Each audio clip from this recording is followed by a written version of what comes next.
The darkness growing on me on XFM 104.9. Oh, it's all going well already, isn't it? The microphones fell apart. Carl's shouting because he got headphones on. His music's turned up too late. Canfield level. God, it got pre-out. Look at him giggling. Look at him. Look at him laughing. That's so funny because I got a letter here from who was it from? Mike Heel, who sent me a little picture of a little Japanese fella from a film who said looks like me, and he does a little bit. But he says, please can you make Carl laugh? I've never heard him utter as much as a snigger, and I'm worried he may have a genetic disorder. Well, I mean, he has got a genetic disorder, obviously. But, he was giggling then. I hope, people heard you then. Look at his little face. It was a joy. Oh, I love the things that make him happy. But I love the fact just before the microphone came up and just before the record finished, he had his headphones on, the music was too loud and he was just shouting, Bauhaus is not working! Bauhaus is not working! I have to play something else! I went and found Ziggy Stardust by Bauhaus and he said, why isn't it working? Look at him giggling, look, he's lost it! Is he going away? Are you on drugs, Carl? What have you done? He's tickled, look at his little, he looks like one of those shaved monkeys. Look at his little, oh my god, I've never seen a forehead glow. I know, it's extraordinary. Oh. And he's got that red shirt on as well, so the whole of him is just a big glowing... Carl, what are you trying? What are you putting in? I'm gonna see if I can get this to work. Go on then. Hang on. Brilliant radio. I hope Dr. Fox is listening, because I think he's eating his words right now, Steve. Right, I think I've done it. Well done. That's excellent. Right, what let's play Bauhaus now, and let's try and compose ourselves. This is Ziggy Stardust by Bauhaus. It worked. That worked, didn't it? See, panic over. Calm now. You're on holiday soon, aren't you? Yeah. You got to go off early. Well, about... How many holidays have you had? Because I only ever have time off when I'm working, like doing another job, like, you know, filming or something. But you seem to have a lot of holidays, just like... And you were sick as well. You were just like... Because you had wet trousers, which is a little bit... Do you not care about the job? I mean, I've got to ask, because, you know what I mean, if I was in charge, I'd worry about your motivation or... Because yesterday we were trying to work out what you enjoyed doing, and we got to Manchester United and moaning, and that is the two we came up with. I don't know where you get the moaning thing from. You're always whinging. About what? Everything. When did I last have a moan? Just before we came on air. Right, and why was that? I don't know, I can't remember. Because we were in a good mood. We were in a good mood, me and Rick. I'll tell you why. Go on. Because you brought a song in at 10 to 1. Yeah. With a load of effing and jeffing in it. Yeah. And saying, can you edit this? Yeah. Yeah. But that's your job. You could have brought it in yesterday. No, I couldn't. Why not? I hadn't thought of it. But why are you whinging? That's your job. And I didn't come in 10 minutes before. It was a good 20 minutes before. It just took you ages because you were whinging and moaning to even get started. I'm not being dragged into this. You are always... I'm on my holiday now. Well, not yet. No, you're not on yet. You're still working. Well, that's what's funny. This isn't even work, right? And yet it should be. Compared to what I do in the week, this is a doddle. Well, it's because you're not putting any effort in, clearly. Where are you going anyway? Where are you heading? Cornwall. Yeah? What's happening down there? Well, there's a monkey world. You're excited about that? We're going to see that. Probably go twice to that. Yeah. Whilst I'm down there. How long you went for? The whole week? Yeah. Yeah. So, this is with your parents, isn't it? Yeah. Taking them out. Your father, what do you think your father will be up to? What's he going to be nicking on this holiday? Well, there's a lot of tin in Cornwall. Since they've shut the mines. He's just called Suzanne, said they've got there, said it's a nice little place. There'll be no towels when you get there. So what are you going to do? What are you going to do? Just going to chill out and sort of like go to the pub and stuff? Yeah, like I say, I mean, all I've got planned is probably probably Tuesday and Thursday at Monkey World. What about Wednesday? What are you thinking of Wednesday? Just wandering around? Just sort of think about, you know... King Arthur and that. Where he was down there, wasn't he? I don't know, but I'll tell you something. Going? What town? I don't know. I don't know where it is. Susan sorted it out. Yeah, she sorted it out. I had you on the phone to her saying, well, pack 2 pairs. Poor woman. She's packing your bags for you. Yeah. Right. But, you'd spend more time at home if Steve didn't come in at 10-2 with a rap record with, like, obscenities all over it. Yeah, well, we'll play that next week. Well, you didn't even get the job done, that's the thing. We can't even play it because you didn't get finishing time. I'll tell you what, that method man, if he doesn't stop effing and jeffing, it's the end of his career. In my opinion. All this F that and yo Jeff, I'm a Jeff myself. Yeah. Or I'm hanging out with my Jeffs. Yeah. It's terrible. Jeff, and we know you can't put out the J word on XFM. Oh, Mother Jeffer. Well, so we haven't got that, but what we have got... Go on. Monkey News. We've still got a Monkey News, have we? That's sorted out. That's coming up. Yeah. Rockbusters. Yeah. Well, last chance. Definitely your last chance this time. You actually improved a little bit last week. You did a couple of good ones. Yeah. Same again this week. And, Cheeky Freak? Controversial Cheeky Freak of the Week, where Karl finds a human being with some sort of congenital or imposed deformity, or So and we talk about that in a wry way. Do you think that's big and clever?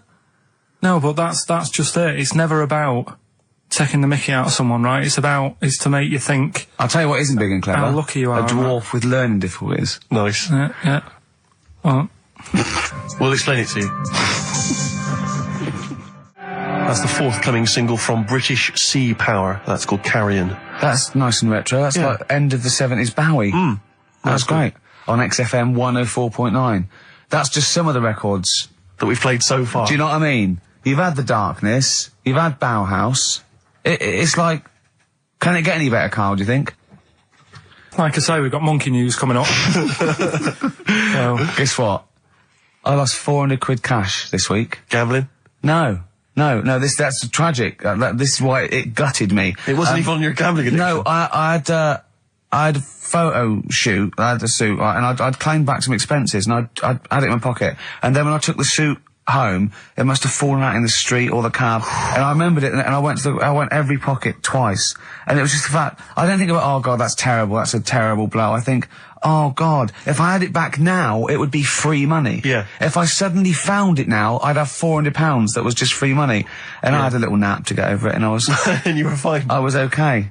But that was good. Someone just found, what a gift that is. Oh. Just, I mean, untraceable. Was it in a money clip? Was it rolled up in a money clip? No, it was just literally 400 quid in an envelope. Oh, and that's so a treat. I know. See, I'd always hand it in. I genuinely would. Unless I found it in the middle of a forest or something. If it was in a street. Do you know what I mean? No, because a bear dropped it. Yeah. But I mean, if I found it in a pub or a cab, I'd just hand it to anyone who was rushing through. Yeah, exactly. Yeah.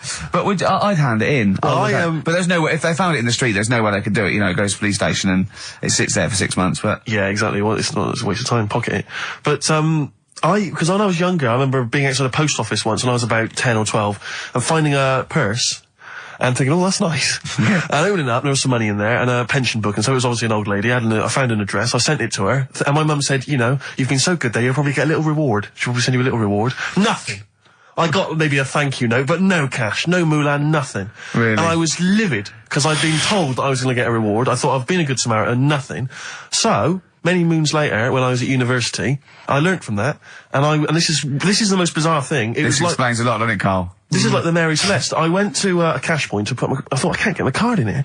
And I realised there was already somebody's card in the machine. They put the code in, but then they just disappeared. They'd been kidnapped or something. So it was just there, waiting, sitting. It said, what do you want to do? And it gave you a number of options. I thought, interesting. Steal or go to heaven? Yeah, exactly. You went, oh dear. Yeah. Well, I pressed balance. Just to check what their bank balance was. Unbelievable. It was a considerable sum of money. I'm not going to lie to you. It was not typical student debt. It was like, I think they were a foreign student. There was a lot of cash in there. A lot of money. Did you feel a slight bulge in your trousers when you saw the amount of money? I couldn't believe my luck. I thought to myself, now then, I could just take that card out and hand it in, or I could teach them a small lesson. Right. And maybe give myself a reward, because last time I did that, I didn't get a reward. So if I give myself £30, then I'll take the card out. 30? Give myself 30. Yeah. You didn't really? Well, I thought that's a good reward. And I went in, I handed the card in, I took that. Steve, and that's a little reward for me. And I'll tell you this, don't think it's evil, because I went in and I bought everyone a drink. Well, brilliant. Yeah, I didn't tell them I got the money free. Well done. Excellent. So probably gangsters are quite generous with the money they've stolen from other people. Yes, but someone's negligence, Rick, has lent... the thing is this, Steve, right? I believe it, except that buying people a drink, Karl. What do you think? well, I kind of thought that when he said it, but then I thought, but they'll be buying him back. So he's still... So in a way, he's still a winner. Yeah. Everyone's a winner. in that situation, including the student, because frankly, if there had been a less scrupulous person who found it, they'd have probably helped themselves to a considerable sum. I cannot believe he did that. There was thousands and thousands of pounds in there. What if Beadle had jumped out and slapped you with his little claw and said, we've been filming this, merchant? Well, so what? How old were you then? I don't know, 19, 20? Would you do it again, or was it just to get the world back for the old lady's purse? Possibly do it again, yeah. You're joking! Well, you've got to think of it this way. You've got to think of it as there was a lot of money in there, and someone less scrupulous than me would have taken a fortune. They'd have cleaned them out. Whereas I just took a small reward, which I thought was more than enough for someone's negligence. And I've returned the car. They've got the car back. Everything's fine. Think of someone else. I could have gone on a spending spree. I could have been buying stuff, all sorts. Yeah, but it wasn't yours at all. Yes, but they probably would have given me a reward. And because, you know, sometimes people forget or, you know, they don't give you a reward, I thought I should You had to take it go at your myself. dad for nicking a loaf of bread out of a phone box. Yeah, but that's because it's for old people, geriatrics and stuff. How do you know how old was your people who you were robbing from? It was on a student campus. Well, Wow. I think it was more, I thought it was excellent behaviour. I thought it was good, honourable behaviour. That's showing another side to him, isn't it? What would you have done, Karl, in that situation? And tell the truth. I might have helped myself a little bit. There you are. I don't know what this is helping No, yourself a bit. Like you say, just sort of, you know, send them back and sort of say, you know... If you find a £1 coin in the street and you can be bothered to bend over for it, then have it. But someone's Cashpoint card or personal belongings... I'd let them know, though. Did you send it to them and say, I've service charge included. I've took that out already. No, I handed it in to the, You let them know? What do you mean you'd let them know? I'd say, you know, you're lucky here.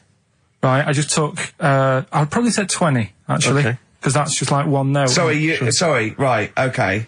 You are winding me up. No, I'm not. I mean, not for once. I mean, I know what Steve's like. He is tight, right? He is. And you know that, don't you, Steve? Financially, you mean? Well, no, I mean, just the way you are. You're very sort of, you know, you're not wasteful with your money. I'm careful. No, I'm not wasteful. Absolutely right. No, but to the extreme. Not towards the extreme. Not towards the extreme. No. Look out for the pennies. The pounds will take care of themselves. All right? Simple to remember. Good advice. Yeah, all right? But the thing is, right, I know that I take the mickey out of you for, like, you know, the way you look and stuff. Sure. Right? Well, I'm right back at you. But the thing is, you can't help that. Absolutely. But I'll tell you something that women don't like. Sure. And it's fellas who are tight with the money. Sure. I'm not frugal with money with ladies. I'm frugal with money with you. Well, I've got no reason to splash money out on you. I've never seen you splash money out. Well, you've never been out with me. Steve, have you ever splashed out on a lady? No, but I hope to one day. The right lady. Play a record. Blur. Out of Time on XFM 104.9. Ricky Gervais, Steve Merchant, Karl Pilkington. Talking of money, Steve.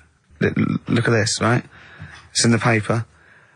A wife has had her beauty insured for £100,000 in case she grows ugly and her husband walks out. Nicole Jones, 26, of Chipping Sodbury, Gloucestershire, says £200 a year, pays £200 a year for a policy. She arranged it as a present for her husband Richard. Her beauty will be judged by a panel of builders. So, have they been selected beforehand, do you think? Do the insurance company know who they are? I assume they're complete strangers. So suppose, like, in 30 years' time, he looks at her and goes, "Oh, you've lost your looks." She goes, "Well, have I?" Yeah. He goes, "Well, yeah." "Well, have I?" They're calling the panel. Somebody else going, yeah. "All right, get him out for that." Well, never mind that. It's yeah, she's lost it. Right, 100 grand. Well, 100 grand coming your way. They stand on some scaffolding. Yeah. She walks by. Yeah. And if they will whistle. That is amazing. Do you think they give her a quote first? Yeah, what if they say, "Actually, love, you've got nothing to lose. You're not oil painting anyway." Yeah, we can't come round and judge your beauty for at least a week. That is just open to abuse, isn't it? £100,000. Because I remember, in Japan, they're mad on golf, right? And if you get a hole in one, you buy everyone, you throw a party. And it was costing them, like, thousands and thousands of pounds. So they were insuring themselves against getting a hole in one. And so miraculously, everyone was going, "I got a hole in one." "Did he?" "Yep." Yeah. Paying out insurance. I mean, they could be in that together, couldn't they? They're not. I'm sure they're not. They're probably more honest than you two that would take 20 quid out of a cash point. But, you know. No, 30. 30. Yeah, 30. I like the wording, though. A wife. Yeah, a wife. The word wife. The word wife. I don't know why I just find it's just an odd word. This is my wife. Hello, the wife. Yeah, the wife. My wife. It just seems a word that you have to say if you're 60. You can Yeah, go, I know. Have you met the wife? And even then, ironically, unless you don't know exactly, are you married? Yeah, my wife is from, you know what I mean? that makes sense, but it's still wife. People go, oh, better get back, I'm meeting the wife for dinner. But especially when you know them. I remember bumping into friends of mine, somewhere at a party, a couple that I knew, and I'd known both of them before they got married. In fact, I'd known her, I think, longer.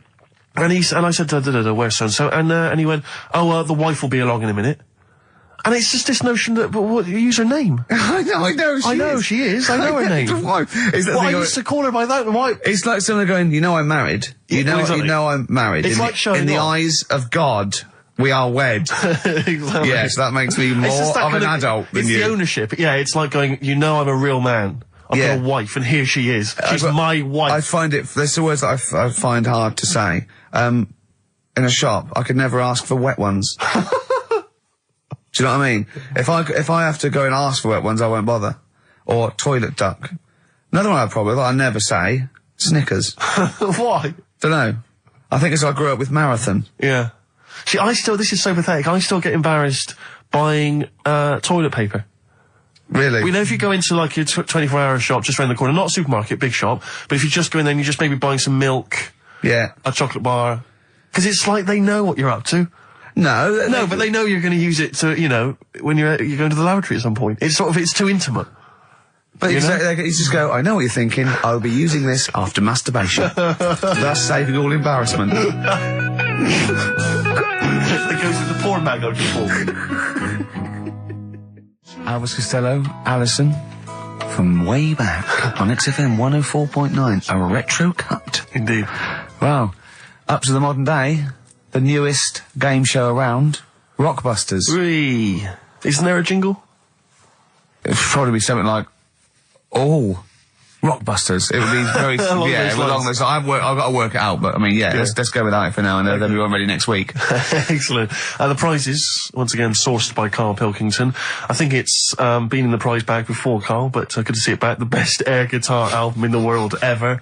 Do they keep sending it back? Is that it comes through the window, tied to a brick? Actually, there's a lot of good stuff on there. There's the Kinks. Knopfler? Is there Knopfler? Knopfler, I believe, is on there. Is Clapton anywhere to be seen? Definitely Clapton, I would have thought, a Deep Purple. We got Quo, Skinnerd, Mac, Snake is there, Straits, excellent, and there's all sorts on there, obviously. Yeah. This is always an odd choice, but fair enough. This is the current album by the Yardbirds, their first studio album in 35 years. So the new music station XFM giving away that. Excellent. I suppose it's new music in some ways. A Smash Hits compilation. We got stuff on there. It's Aha, it's Curiosity Killed the Cat. It's all the old favourites. Plus 2 DVDs. Columbo. What Columbo? It's got a couple of classic Columbo episodes there. Suitable for framing. One of the best TV programmes of all time. Why do I get... You can always tell immediately who the villains are. Suitable for framing. I'm assuming that's some kind of art dealer. Yeah. Maybe an artist. Candidate for crime. Presumably some kind of presidential or political candidate.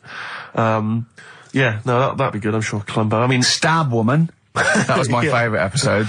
Stab Lady Wife. I mean, to be fair, I'm not sure why. Who would buy a Columbo DVD? Like, you can't find it on TV. It's on now. It's on now. I guarantee, because someone could maybe email in. Is there an episode of Columbo on now anywhere that got cable or digital? I think it will be. Almost certainly. But it is great. And the other DVD here is Cruise of the Gods, which was the one-off TV kind of comedy film that was on at Christmas, featuring Rob Brydon and Steve Coogan. It's good. Williams. So, there's a few gifts there. Not bad. Right, now we get to the real deal. Okay, this is what everyone tunes in for. This is Monkey News, I think. Not the music. Go on. Well, here we go then. Yeah. 3 cryptic clues and that, and just work it out. Cryptic, but easy as that. Email in. It's email in. Right. Well, what's the email address? ricky.gervais@xfm.co.uk. Well, don't say that I know it or care. I think. So the first one, he's got American coins all down his spine. Right? He's got American coins all down his spine. What band's that? What artist is it? Email in. What does it begin with? What? N. I know it, I've got it already. Right. That's rubbish, too easy. Yeah, Right, go on second next. one. Jeremy Beadle has got arthritis. Right, Jeremy Beadle has got arthritis. Yeah. That's the second clue. The initials there, SLF. Right, SLF. Jeremy Beadle's got a little bit of arthritis. And the third one, Foxy, Shipman, and a country western singer on a merry-go-round. SB, right?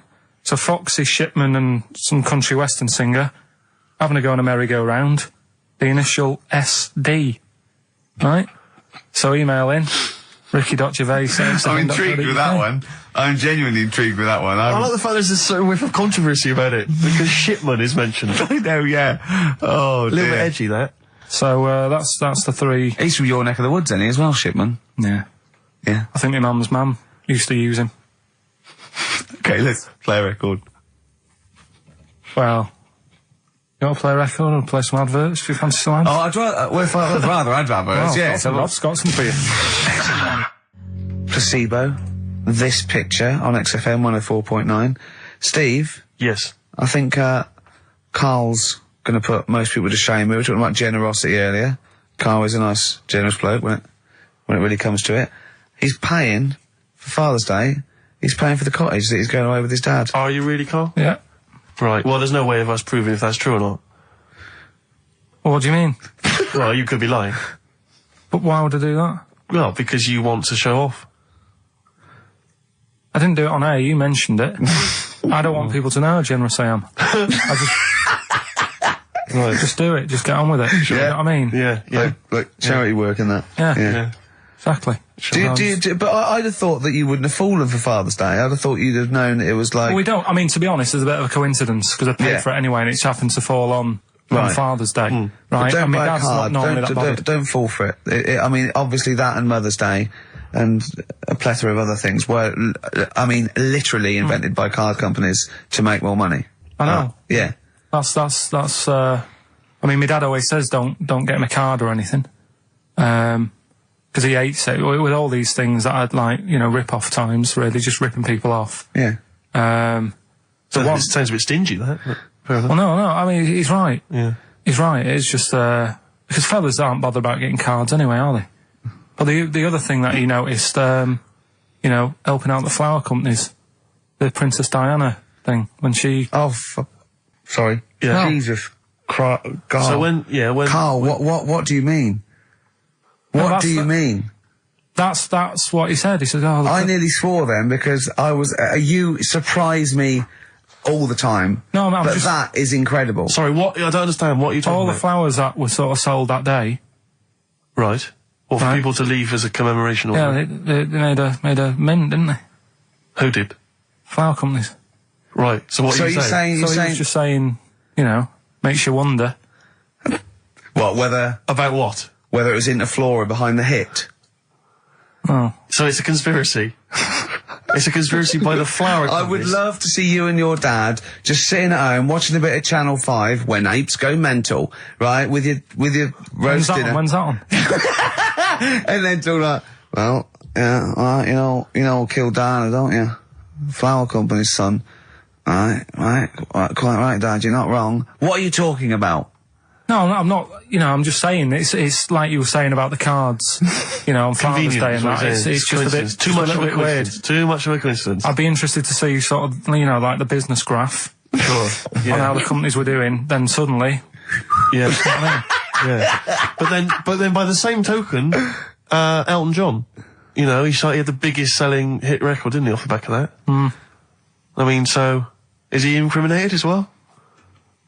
if you want, I mean, It's a put him in conspiracy there, put him theory in you've there. not kind of analysed terribly closely. You've put it out there, and if people maybe who are investigating want to kind of add that into their inquiries, then they can. yeah. Sure. But no, that's all I'm saying. I'm just because it's always the same thing, isn't it? Like I was out shopping the other day, treating Suzanne like I do. You know, I like spending money in that. Yeah. I was in WH Smith's. Yeah. Oh, classy. Was it a big birthday? Was it? Was it a 30th? No, I was getting a. Was it 2 biros for the price of 1? I was getting a card for my dad for Father's Day anyway, because I'm seeing him. Yeah. Big Toblerone. Yeah. There was a giant who is it who said Father's Day? They love a Toblerone. I've never understood Toblerone because the only time I see Toblerone is in airports, right? And minibars. That is what the small Toblerone is for the minibar in a hotel, 3-star upwards. And the big Toblerone. Well, the big Toblerone is a gift, isn't it? It can only be a gift. You wouldn't buy a big Toblerone for yourself. Yeah, a duty-free gift. The Toblerone. It's next to, Chanel No. 5 Toblerone and a bear. But who specifically would you be buying that Toblerone for? I don't know. Someone who's clearly never had it before and would think it was interesting novelty. Yeah. Well, this gift's interesting. I'll tell you what, though. Toblerone is brilliant. I mean, if whoever makes that, if they want to send sort of, some Toblerones, I will eat Toblerone. Well, yeah. I think very much the same about, I think very much the same about fags. And of course, cigarettes. If you've got any boxes of cigarettes and, that you don't want, duty free or whatever, send them. I'd just like to say that, in no way do I endorse Carl's dad's theory that flower companies were behind the death of Diana. No. Maybe I could say that on air as well, just to save any complaints. I'll tell you what though, talking about fag packets and that, do you know, like now, they've got, if you have these, they'll do you in, sort of thing, on the front now. They've got these special stickers on them. Yeah. Saw a thing in a magazine the other day. In Brazil, it's got, like, pictures of ill people on them. Blimey, that is It's gone really, hardcore over there. That's good, isn't it? But, I mean, to be fair, what more can they do? I mean, there are fag packets now that say these will kill you, and people are still smoking them. I mean, I don't know what they. I don't think the message is getting through. You could ban them altogether, I suppose. If it seems weird to sort of like you might as well sell guns and go careful. You can kill people with these. Well, ban them then. I'll just be careful. Actually, have your eye out with that. This is poison. This is poison. These are really, really mental poison drugs. You know those people with you ever see them in the street? They're selling fags duty free. Obviously, they're just selling them on the street. Have you ever seen these guys? I walk up and down Finchley Road lot because I'm just near my place, and all these people they're sort of looking a bit shifty, and then they think that you're maybe a smoker. They just fags, and they'll open their jacket, and it literally will be like something from the 1940s. They won't go to you though, do they? No, smoking. It stunts your growth. They know you must have never had a fag in your life. But I might be buying them as a gift or something because I'm quite a generous guy.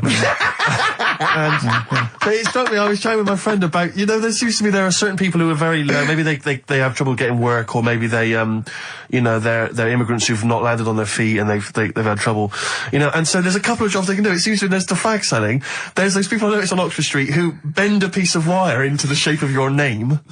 I mean, what kind of a gift is that, really? You know what I mean? I know. It's like they're literally giving them out. Or you can have the bending the name. You can be selling those things that you throw at the wall and they sliver down. At Dover? Yeah. What are you doing? I'm a trained carpenter. Right. Can you write really small on a piece of rice? I could try. Could you write those names on a piece of rice? I could try. It's quite tricky, but what about the rest of your family? Well, that one's only 2, but he could be trained. He's got smaller fingers. Okay. Do you want to sell some knocked off perfume? How about that? Again, we'd like to apologise for any inadvertent racism. Suggestion that Lady Diana was killed by flower companies, or that Steve makes a habit of stealing from cash points. What about XFM 104.9. a picture of Rick Waller on the front of a bargain bucket?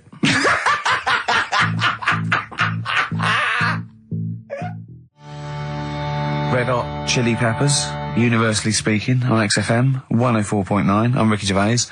With me, Steve Merchant, and, of course, Karl Pilkington. Now, people come up to me, and they say, is Karl for real? And I go, what do you mean? He goes, well, they want to say, is he that stupid? And the answer is yes, right? Some people think that he's putting on. Some people think that he's a character that we've invented, like we've got an actor in, like he's a Gareth Keenan or a Tim or something. And I go, that we've scripted. Exactly, yeah. No, he's absolutely real, aren't you, Karl? I go, where did he come from? Well, just to tell the story, we came here and, I was much too important to run the desk myself this time round. So they just gave us a tea boy. Steve came in with you, I remember that. Yeah. Why do you remember that? Well, Steve knows. I don't want to keep going over it, but it's just the way he looks. It's just. Were you taken aback? A little bit. Yeah. So Right.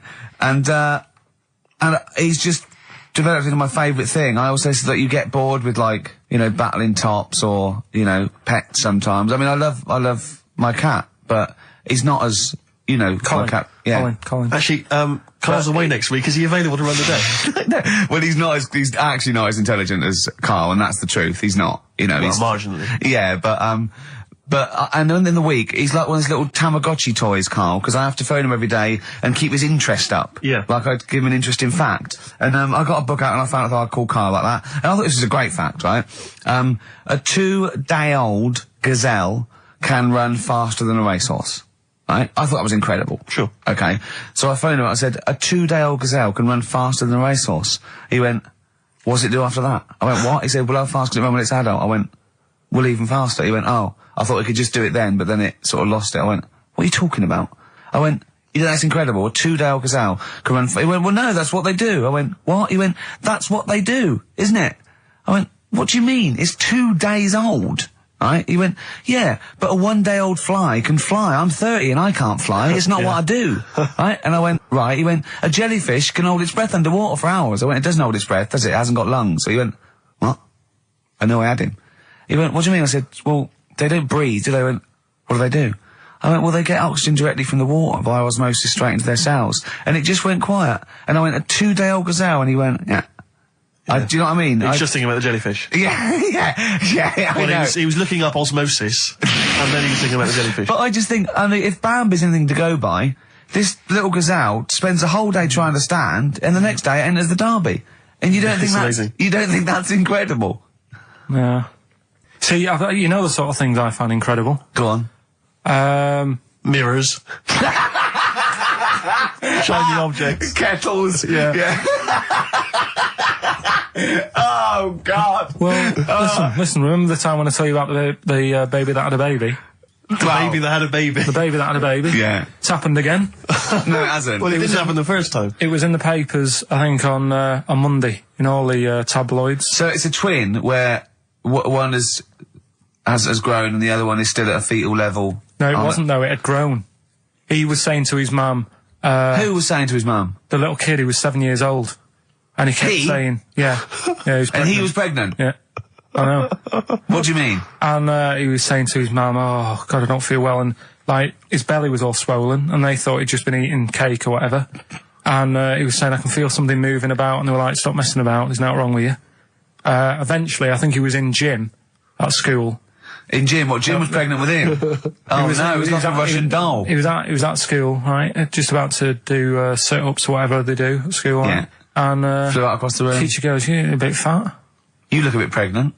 And so best thing to the doctors took him, said, you're 7 years pregnant or something like that. What? What? Or something like that? You're 7 years pregnant. Or something like that. You say to the doctor, Carl, why don't you think about what you say before you say it? See the reaction I get. Now, the gazelle, I didn't get excited like that. 7 years pregnant.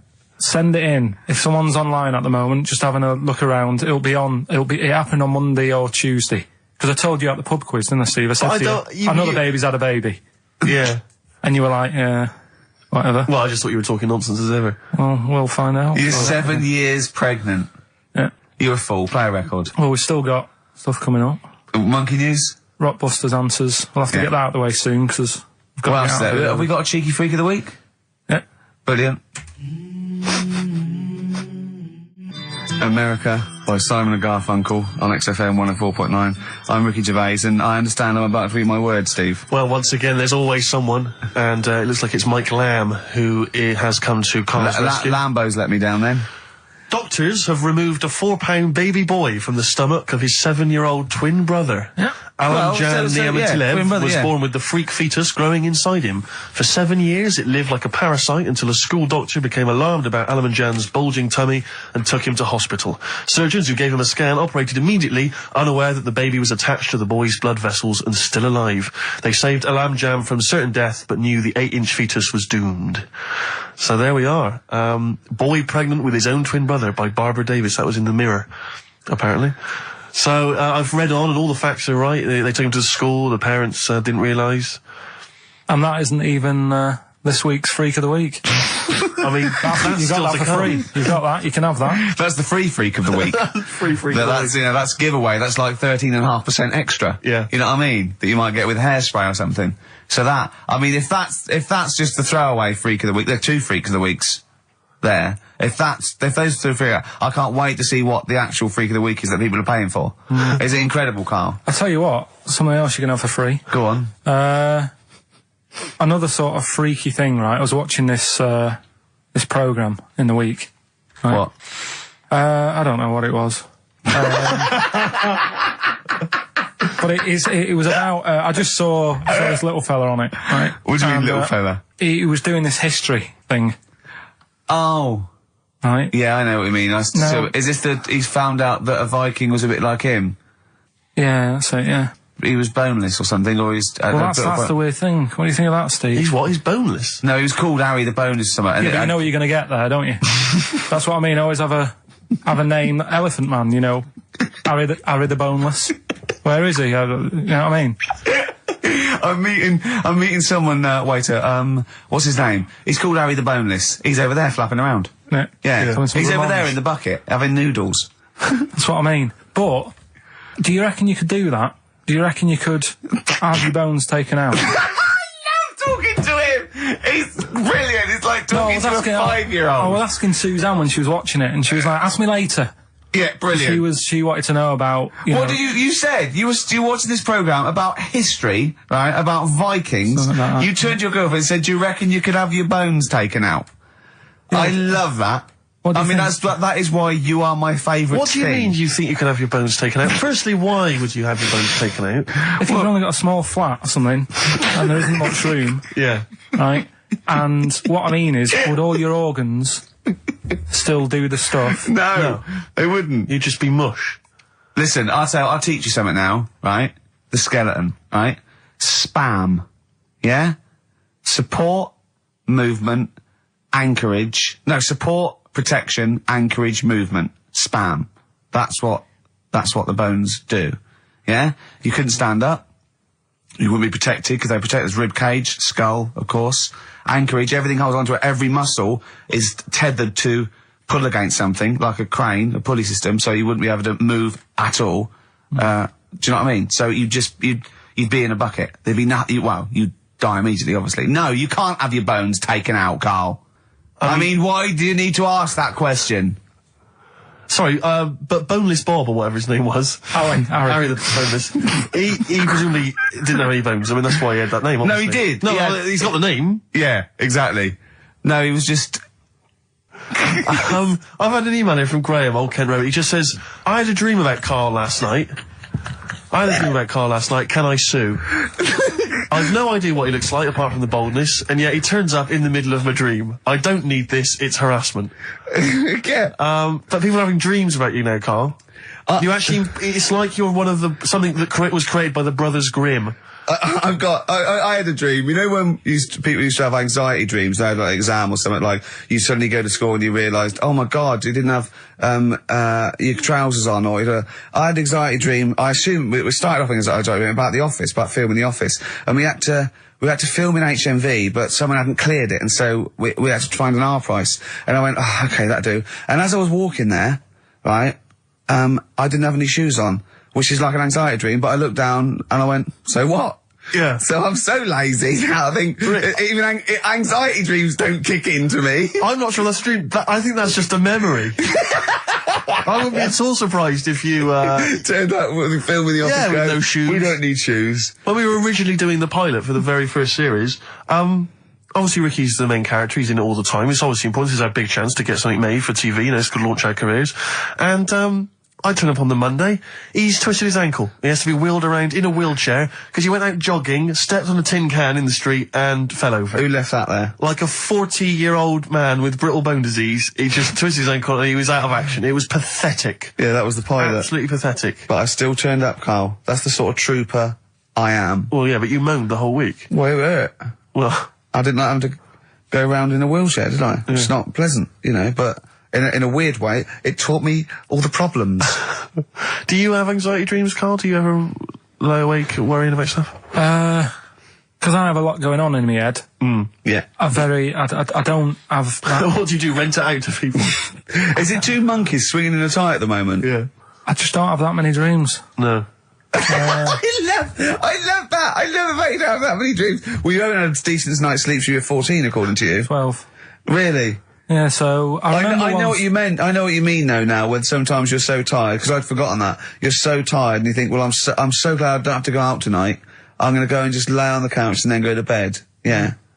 Have you had one, Steve? Have you? Anxiety dreams, I do have them periodically, yeah. It used to be a lot of, things like running to get to school in time, but, suddenly your feet are running in treacle and you can hear the school bell and you I can't haven't had get them for there, years. I just haven't had an anxiety dream for years and years and years. Don't know. I just don't care. No, you just genuinely don't care about anything. This is the problem. You've just got to a point now where nothing bothers you, really. It's like you're just too lazy and disinterested in anything. This show, your career, my career, Carl. No, I never give up on Carl. So, Carl, so this little Harry the Boneless, what was your point? Was that really your point? You wondered if you could live without bones? Yeah, I saw the little fella on this programme, and The presenter? Yeah, and he was a small fella, and he was talking about Harry the Boneless, and I thought, that's interesting little bit of science stuff. Yeah. Yeah. Well, yeah, that's about it on him, really. All right, well, that's just another bonus cheeky freak of the week, isn't it? That's not even the freak of the week either. No. That's still to come. So you've had a pregnant Siamese twin. I know, it's been mad in You've the had a freak week. boneless fella and another fella talking about him. They're not even involved in freak of the week. No. This is getting mad. Play a record. Let's play a record. Let's have cheeky freak of the week afterwards, shall we? Yeah. Current single from Nick Cave. Can we do monkey news first? I'd rather have a cheeky freak of the week. Nick Cave and the Bad Seeds, He Wants You. Brilliant. On XFM. Yeah. So, Carl, off you go. Well, we're not going to do freak of the week here, Okay. right? Because we've done quite a bit of that in the last 20 minutes. We've right? So OD'd move on that. freaks, you think? Yeah. Sure. We'll just shift it a little bit. Okay. And I don't like to keep saying, don't want people to be thinking we're sort of taking the mick out of anyone, No. right? Because we're not about that. I feel like I can do a little bit of it because I work with you, Steve. Yeah. Sure. It gives me that right. It's like a care worker. Yeah, I understand. Well, it's like that thing of you can't be homophobic because I've got a couple of gay mates and Sure, stuff. sure. I think it sort of gives me that edge, Yeah. right? So you're not freakophobic because you work with Steve? No, that's right, yeah. So, yeah. Okay. Well, I think- by that token, I should be able to sort of slag off, the mentally ill. What do you Or mean? at least mentally handicapped. Now, there's a term you don't hear very often. In 2003, there was the mentally... The mentally handicapped. Isn't that what it was? Oh, I don't know where to start. But I'd like to something- apologise for the Lady Diana stuff, the term mentally handicapped, and any inadvertent racism that we may have stumbled What's over. the actual term then? Is it retarded? Right, come on now. Oh, chimpanzee that! Monkey news, earlier than usual. I'll have to save this link now. Monkey news. We've done a lot of stuff, right, on monkeys. And most of it has been... Is bollocks. no, has been like happy stories. Oh, is this a sad... It's not... Is this going to be like our tune? Our monkey tune. Simon Bates and welcome to our monkey tune. No, Go on. but do you know what I mean? We've done stuff about a monkey that robbed a bank. Yeah. Why is that happy? He had a great life after that. Right. What, in Marbella? Yeah. Right. We did the one who saved someone's handbag in a railway station. We've had a lovely marriage, couple of marriages. Couple of marriages. Couple of monkey marriages. Yeah, There was the one who got a job in a railway station. yeah. The hairdresser. The one who set up a business in Spain. I don't even remember that remember one. that one either. I'm willing to believe that happened. Go on then, Carl. But anyway, yeah. So today's isn't that happy really. It's about some monkey. I think it was a chimp. Who's an ape? Go on. It tried to. I mean, the story sets off at a sort of a weird thing. Yeah. It's something about he went to Russia to do some business. What are you talking about, Carl? I don't. It jumped past that bit though. It didn't start there. What are you... Do you know what I mean? It didn't tell you what he was doing. It just said, there's this monkey, went to Russia. To do some business. I know. Do some stuff. I don't know. Bit of monkey business. And, anyway, didn't work out. So, they were furious. We wanted a surgeon. You send us a monkey. Anyway, ended up being homeless. Oh. No, you're So it joking. was taking a turn for the worst. What, couldn't even get into like a tree hostel or anything like that? That's the problem. And, God. ended up homeless. Got in with some tramps. I don't know where to start. Come on. So he's knocking about with some tramps and stuff. Sharing drink and what have you around a little fire. They broke into some home, not sort of squatted. Right, so Into not the homeless flat. anymore. Problem was, he had a roof over his little area he had. Yeah. And he goes, oh, this is good. This is, we're having a good time. This is sorting me out. Yeah. He had his He said mate. that in Russian, though. didn't he? What was he eating? I don't know. It didn't say. But they're in this house. Well, he could only be eating sort of like, fruit, nuts, vegetables. They classically sort of don't eat, pork pies and But they've got drink McDonald's coffee. in Moscow now, so... Sure. You probably chow down on that. Yeah. Anyway, there was a bust. What? I knew this was There was a bust in the flat that they were squatting in. All the other tramps sort of knew what was going on, legged it, left little chimps out there, got arrested. And they thought it was a real fella at first. They were like, get him, he's obviously just a scruffy bloke who hasn't had a shave and stuff. Yeah. Yeah. Hasn't shaved his back for a Yeah. while. Or his face. Yeah. His head. Got him down the station, and the boss was like, what's going on here? We've got a monkey here. He was like, what? So you arrested a monkey? Well, so the arresting officers hadn't noticed all the way to the station that he kept slipping out of the handcuffs and was going for the entire journey. They didn't notice till they got there. What, did they put a hood over his head maybe and just like, I don't know. I'll give you the story if you want. There's the headline. What is it? What's the headline, Steve? I don't want to see it, but... The headline, this is once again from supposedly reputable news organisation Ananova, homeless monkey arrested in Russia. Did you read on, or did you see the headline and make up that whole story? Most of it is there. What isn't there? What bit isn't there then? I think Steve can have a look over it, check it out and stuff. Point out But the it was- embellishment for me, Steve, will you? Well, what it doesn't say is that the police didn't realise it was a monkey. That's what I was guessing. Really? That they got it back and they said, what are you doing? We've got a monkey here. And they go, yeah? Yeah. Oh, God. There's some more monkey problems in the week. Have you seen the Alfords advert with monkeys in? No. There's a new advert out for Alfords selling bikes and stuff. Yeah. It's got some monkeys in it. It's caused an uproar. Why? People are saying it's, dressing them up in tracksuits and that is, Taking the mickey out of Manchester. it's not nice for the animals and that. So there's been loads of But they complaints get a about free it. bike or something, do they, I imagine? I think they kept the tracksuits. Yeah. But, Shall I that's record the after thing, this though. cheeky freak of the week? No, I'm just saying we're not doing this to sort of, again, take the mickey out of the animals and stuff. These are true stories and that. But yeah, coming next, Freak of the Week. Kings of Leon, Red Morning Light on XFM 104.9. I'm Ricky Gervais, with me, Steve Merchant and little Karl Pilkington. Getting excited because it's his special time of the week where he gets to talk about a cheeky freak of the week. Well, just get Rockbusters out of the way, right?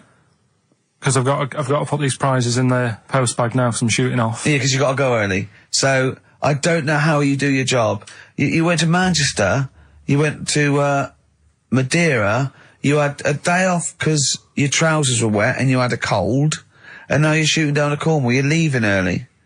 How do you get your work done? You've got one job. Me and Steve have got loads of things to do. I'm fast at me work. Like I said, the prize is ready and packed up. Here. No one's being affected by me shooting off early. Right? Okay. So, Rockbusters answers, got to get them out of the way a bit earlier. Right? So, here they are. First one. He's got American coins all the way down his spine. Yeah. Why would that be? Right? Initial was N. Nickelback. I got all these. I got all these this week. Right. Second one, Jeremy Beadle has got arthritis. What's going on there? Stiff little fingers. SLF, stiff little fingers. Yeah. And the third one, Foxy, Shipman, and No, and a country and western singer, you said. Now, what's the initial? SD. Yeah, so Spin Doctors. Yeah, I got that. And then I said to you, why is it a country and western singer? And you said Dr. Hook. Why is it Dr. Hook? Why does that give anyone the clue Dr. Hook? A country and western singer. It's just what was in my mind. Well, there we are. There you go. So we've changed this to Rockbusters, or What Am I Thinking? You could have had Dre. What's in my mind? You could have had And the Medics. All right? Yeah. Just think it through. Who's the winner? The winner, very lucky, Sandra Cassidy of Leon C. She gets all those great prizes. You know, we've actually had people emailing in saying, this is the worst Rockbusters ever, because it was too easy, it was boring. Oh. This is just, don't shoot the messenger. Oh, Other dear. people saying, it really has run its course. Some people genuinely agreeing with Ricky. Oh, Carl, this must hurt, mate. Stinging attacks on you. Some people just slagging you off generally, saying that you whinge all the time. It looks like Steve was right when he sort of like poo-poos your ideas. So when he wheezed on your bonfire. Someone else, I swear to God, someone else emailed in and said, don't bother sending me the prizes, take them to a charity shop, or pawn them, give me the money, I'd rather have it. So I don't know what to say, Carl. I just wonder if it really has run its course now. All right, well, we'll see what you come up with next week, then. Let's see what you do. Let's see what you come in with. Sure. Oh, yeah. At 5-1. I'm guessing you'll be popping in with another hip-hop track full of effing and jeffing. Well, I won't bring it into you, I'll do it myself at home, because obviously that makes it easier. Oh, dear. Obviously you can't cope. Oh, dear. Are you actually going to be here next week, or are you still going to be in Cornwall? No, you see, there again, I'll be back in time. Oh. And in the week, when I go to, Cornwall, see the Monkey World. Yeah, you're 2 days past the Monkey World. That still work. Yeah. That still work? What? You're going to interview some of the monkeys? I love that. I love that. You were going, could a monkey live without bones? And so I'm going, Carl, shut please, just look at the monkeys and eat your ice cream. And that's work, is it? Right. Right, are we having Cheeky Freak of the Week? Do you want to do it? What time have you got to shoot off? Could do with shooting off sort of soonish. Okay. To be honest. This is not radio. Have you ever heard that on a radio show? Chris Tarrant going, I can't shoot off a radio. I couldn't get a later train. I know! Why did you get a later train? There isn't a later train. So I couldn't get to Cornwall tonight if I had to. If I had to finish this show, I couldn't possibly get to Cornwall. Rubbish. Of course there's a later train. Oh, I've booked it now anyway. Right, well that's the point, isn't it? Yeah. You're not thought whatever. I don't think the show's lost anything. I think we've still had the, Freak of the Week's coming up now. Oh, cheeky Freak of the Week. Right, well, we've had some interesting things we've been looking at. This week, it's about the strangest couple that ever got married.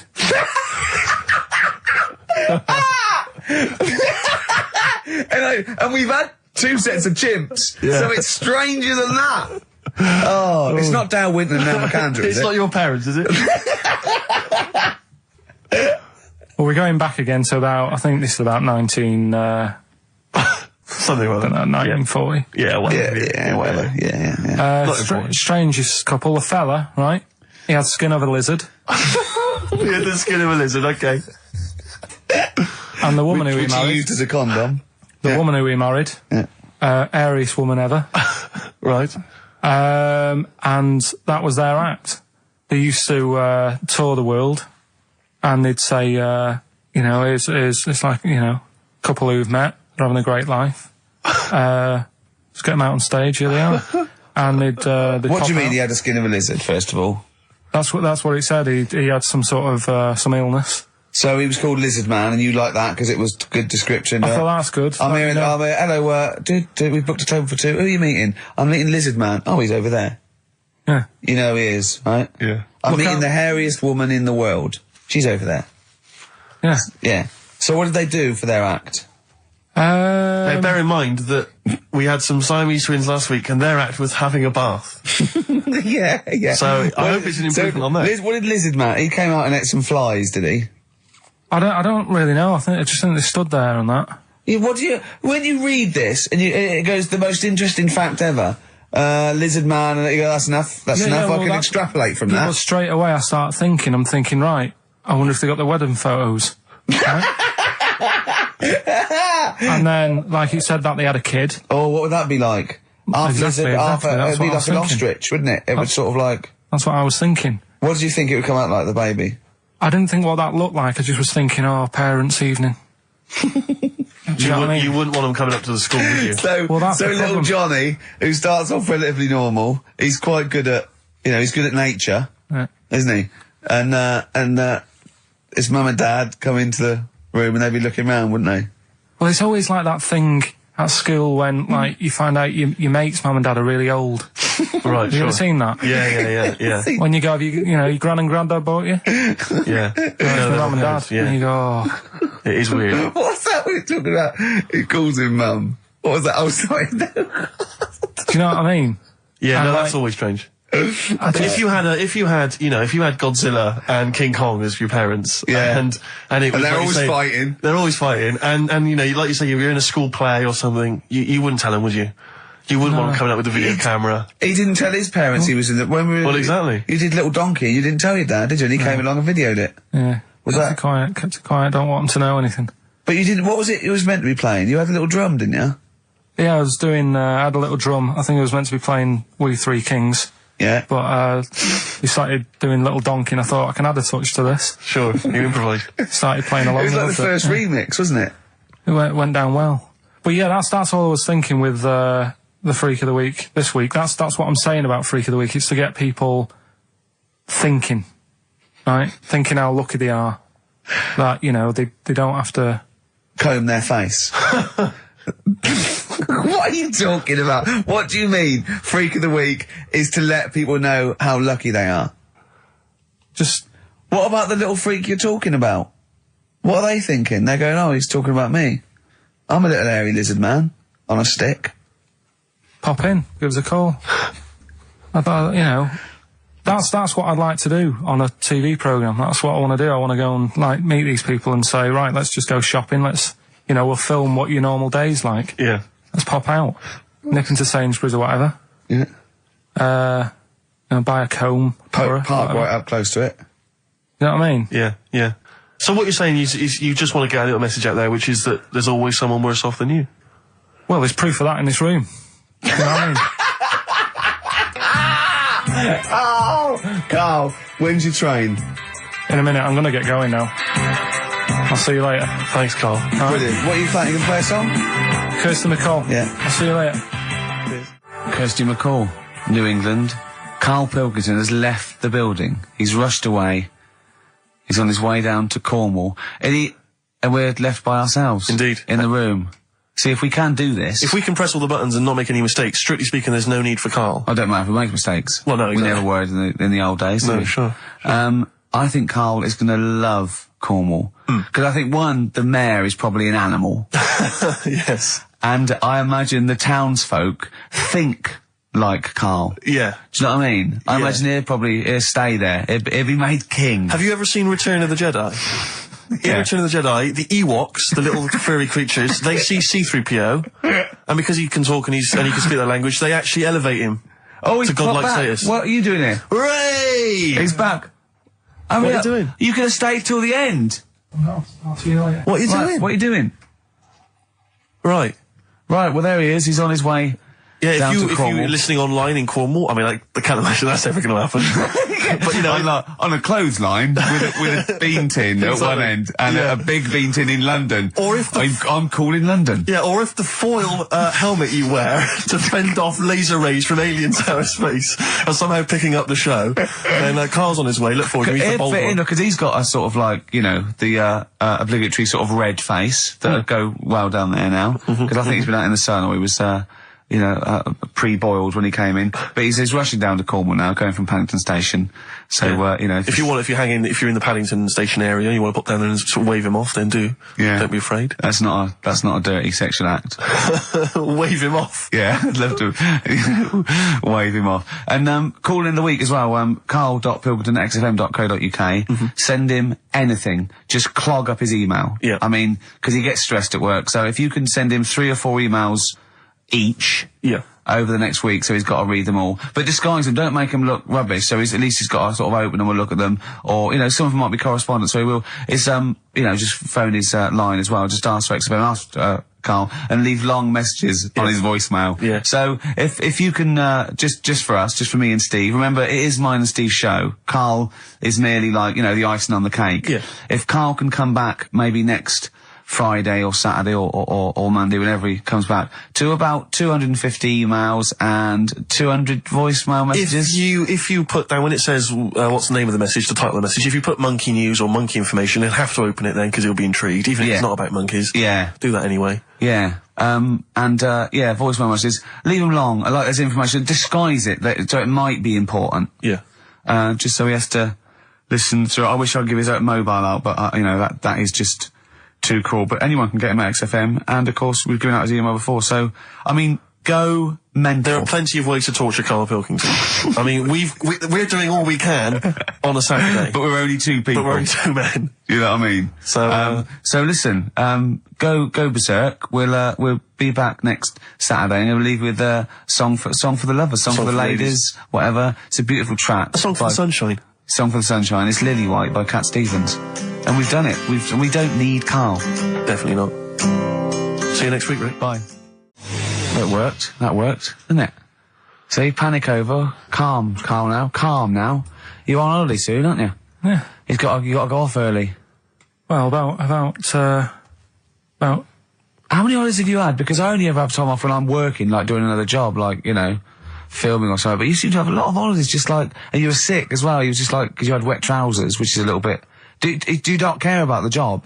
I mean, I've got to ask because, you know what I mean, if I was in charge, I'd worry about your motivation because yesterday we were trying to work out what you enjoyed doing, and we got to, Manchester United and moaning.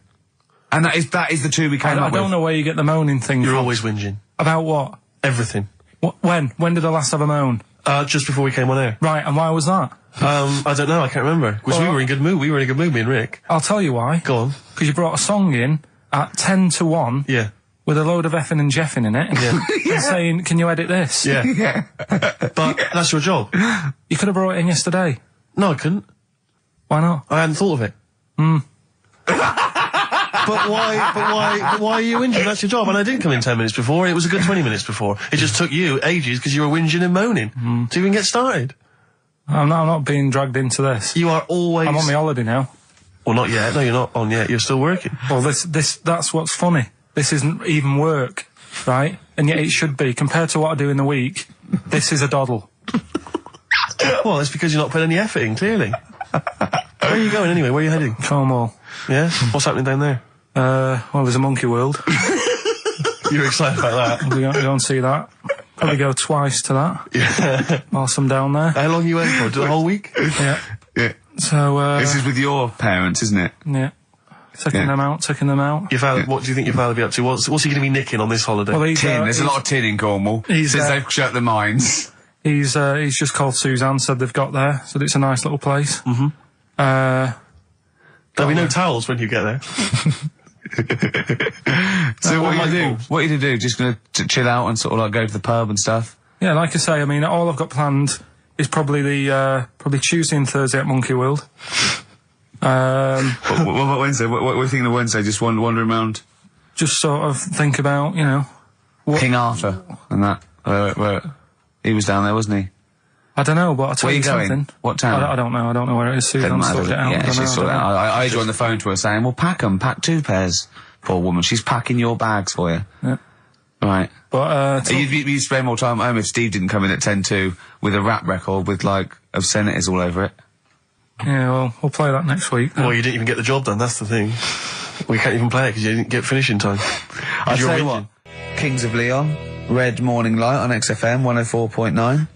I'm Ricky Gervais, with me, Steve Merchant and little Karl Pilkington. Getting excited because it's this special time of the week where he gets to talk about a cheeky freak of the week. Well, just get Rockbusters out of the way, right? Because I've got to put these prizes in the post bag now, so I'm shooting off. Yeah, because you got to go early. So I don't know how you do your job. You went to Manchester, you went to Madeira, you had a day off because your trousers were wet and you had a cold, and now you're shooting down to Cornwall. You're leaving early. How do you get your work done? And you've got one job. Me and Steve have got loads of things to do. The man fast let me work. Like I said, the prize is ready and packed up. Here. No one's being affected by me shooting off early. Right? Okay. Are you actually going to be here next week, or are you still going to be in Cornwall? No, you see, there again, I'll be back in time. And in the week, when I go to, Cornwall, see the Monkey World. Yeah, you're 2 days past the Monkey World. That's still work. Yeah. That's still work. What? What, you're going to interview some of the monkeys? I love that. I love that. You were going, could a monkey live without bones? And so I'm going, Karl, shut the please, just look at the monkeys and eat your ice cream. And that's work, is it? Right. Right, are we having Cheeky Freak of the Week? Do you want to do it? What time have you got to shoot off? Could do with shooting off sort of soonish, Okay. to be honest. This is not radio. Have you ever heard that on a radio show? Chris Tarrant going, I can't shoot off right now. I couldn't get a later train. I know! Why did you get a later train? There isn't a later train. So I couldn't get to Cornwall tonight if I had to. If I had to finish this show, I couldn't possibly get to Cornwall. Rubbish. Of course there's a later train. Oh, I've booked it now anyway. Right, well, that's the point, isn't it? Yeah. You're not thought whatever. I don't think the show's lost anything. I think we've still had the, Freak of the Week's coming up now. This week, that's what I'm saying about Freak of the Week. It's to get people thinking, right? Thinking how lucky they are. That, they don't have to comb their face.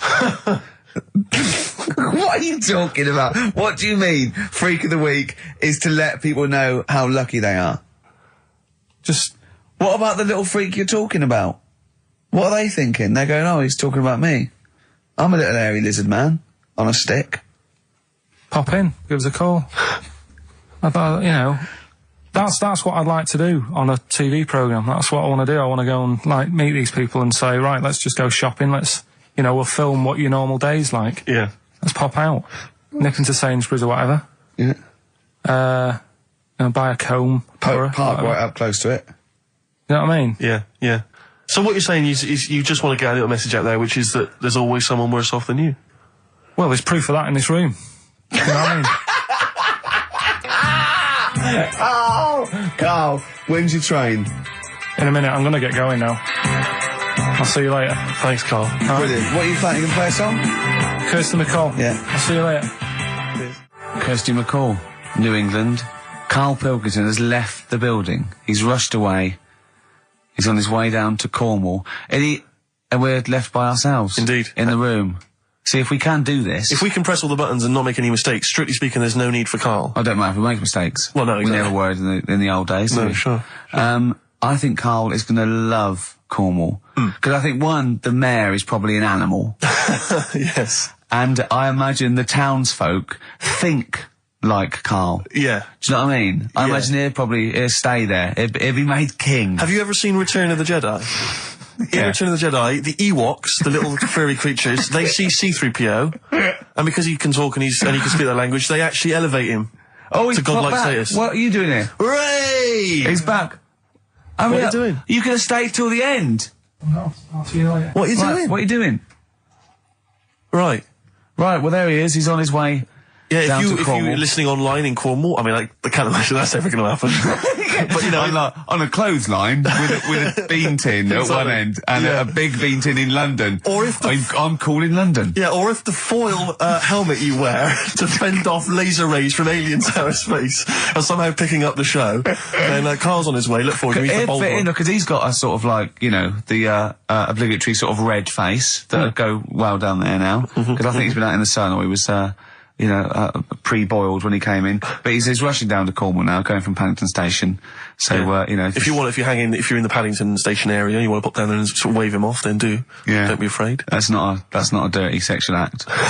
Wave him off. Yeah, I'd love to wave him off. And, call in the week as well, karl.pilkington@xfm.co.uk. Send him anything. Just clog up his email. Yeah. I mean, 'cause he gets stressed at work. So if you can send him 3 or 4 emails each. Yeah. Over the next week, so he's got to read them all. But disguise them, don't make them look rubbish, so at least he's got to sort of open them and look at them. Or, some of them might be correspondence, so he will, just phone his, line as well. Just ask for XFM, ask, Karl, and leave long messages on his voicemail. Yeah. So, if you can, just for us, just for me and Steve, remember, it is mine and Steve's show. Karl is merely like, the icing on the cake. Yeah.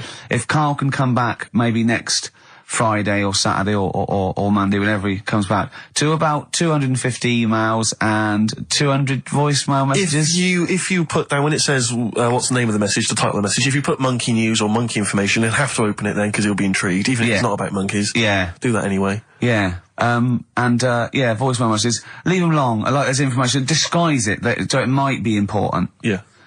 Just so he has to listen to it. I wish I'd give his mobile out, but, that is just too cool. But anyone can get him at XFM, and of course we've given out his email before, so I mean, go mental. There are plenty of ways to torture Karl Pilkington. I mean, we're doing all we can on a Saturday. But we're only 2 people. But we're only 2 men. You know what I mean? So listen, go berserk. We'll be back next Saturday, and we'll leave with song for the lovers, song for the ladies, whatever. It's a beautiful track. A song for the sunshine. Song for the Sunshine. It's Lily White by Cat Stevens. And we've done it. We don't need Karl. Definitely not. See you next week, Rick. Bye. Well, there's the darkness. They believe in a thing called love. Karl, do you? This is XFM 104.9. That is my favourite band at the moment. You love them? I absolutely love them. I think they're funny. I think they're straight down the line with a little bit of tongue-in-cheek. Brilliant. Did you see them on Jules Holland last night? I didn't, sadly, no. Brilliant. Were they good? Yeah, absolutely jumped. Jules didn't know what to do. was he playing some Boogie Woogie? They wouldn't let him play Boogie Woogie over their song. That's what I mean. That's why he stayed back. But I can't imagine it was very good. Then. He shook the. I'm surprised you say they were good. Jules wasn't thinking. I thought. Hold on, this is missing something. Yeah. This is missing someone from Squeeze vamping over them. Exactly. But they did well without him. Extraordinary. Yeah. Well, here we are. Then we're back. XFM 104.9. Karl had to leave early last week, but you stay to the end this week, mate. Or yeah. Yeah. You don't need another holiday. Oh, he started already. I mean, Steve's made you look like a bit of a twat already, and it's only 1:05. But the only reason you don't go on holiday is because you have to spend money. Oh, and he's gone straight back. Well, He's gone straight back. I can't come back to that. Oh, it's just dynamite. It's just absolute. That was Although searing. last holiday Steve had, he sort of found a third world country so he could live like a king for a week. It was Cuba, wasn't it? Going to Cuba, amazing. You can almost rule the place. If it weren't for Castro, I'd have been in charge. Kind of cash I was flashing around. I mean, they do anything for $1 over there. It's extraordinary, literally. I mean, it's amazing. Yeah. Oh, definitely. And I went to Kenya before that. So he thought, to the prostitute said no. You were going. Yeah, well, it was $2. I mean, I'm not made of money. Do you have a good holiday, Karl? Yeah, it was all right. It's all right. Went down to Cornwall. Now Tell you're you going what, to the monkey some odd sanctuary. people down there, Steve. Well, don't look at me. I'm not from Cornwall. Well, you're from that sort of area. Well, not really, but never mind. Genetically, he means. Right. They're weird. Well, you must have slotted right in. What are they weird? What do they look like? Just all sort of odd people. A lot of old people, but not just old, sort of messed up old. What do you mean messed up old? You can't just say that. There was a woman with a funny neck. Okay, in what way was it funny? What did she have a funny neck? If you were writing an essay, you wouldn't say there was this woman with a funny neck. How would you describe it? She sort of had her head, like, pointed down all the time. Like that. Don't do it, it's his radio. No, but just for you, I do like that. Yeah. Walking about like Yeah, okay, right. So, brilliant. that. I don't know. I was saying to Suzanne, what happened, you know. What do you think? Because Suzanne knows everything. That's the good thing about her being with you. You just ask her, what happened to her? And Suzanne goes, Karl, I don't know. Yeah. I haven't been here before. Suzanne, your girlfriend, or mummy as you call her. Oh, sparks are flying. Yeah. I got a little bit of chocolate. Can you just lick a tissue and wipe it off? Oh. Well, she said it might have been like, because back in the olden days, they carried stuff on the...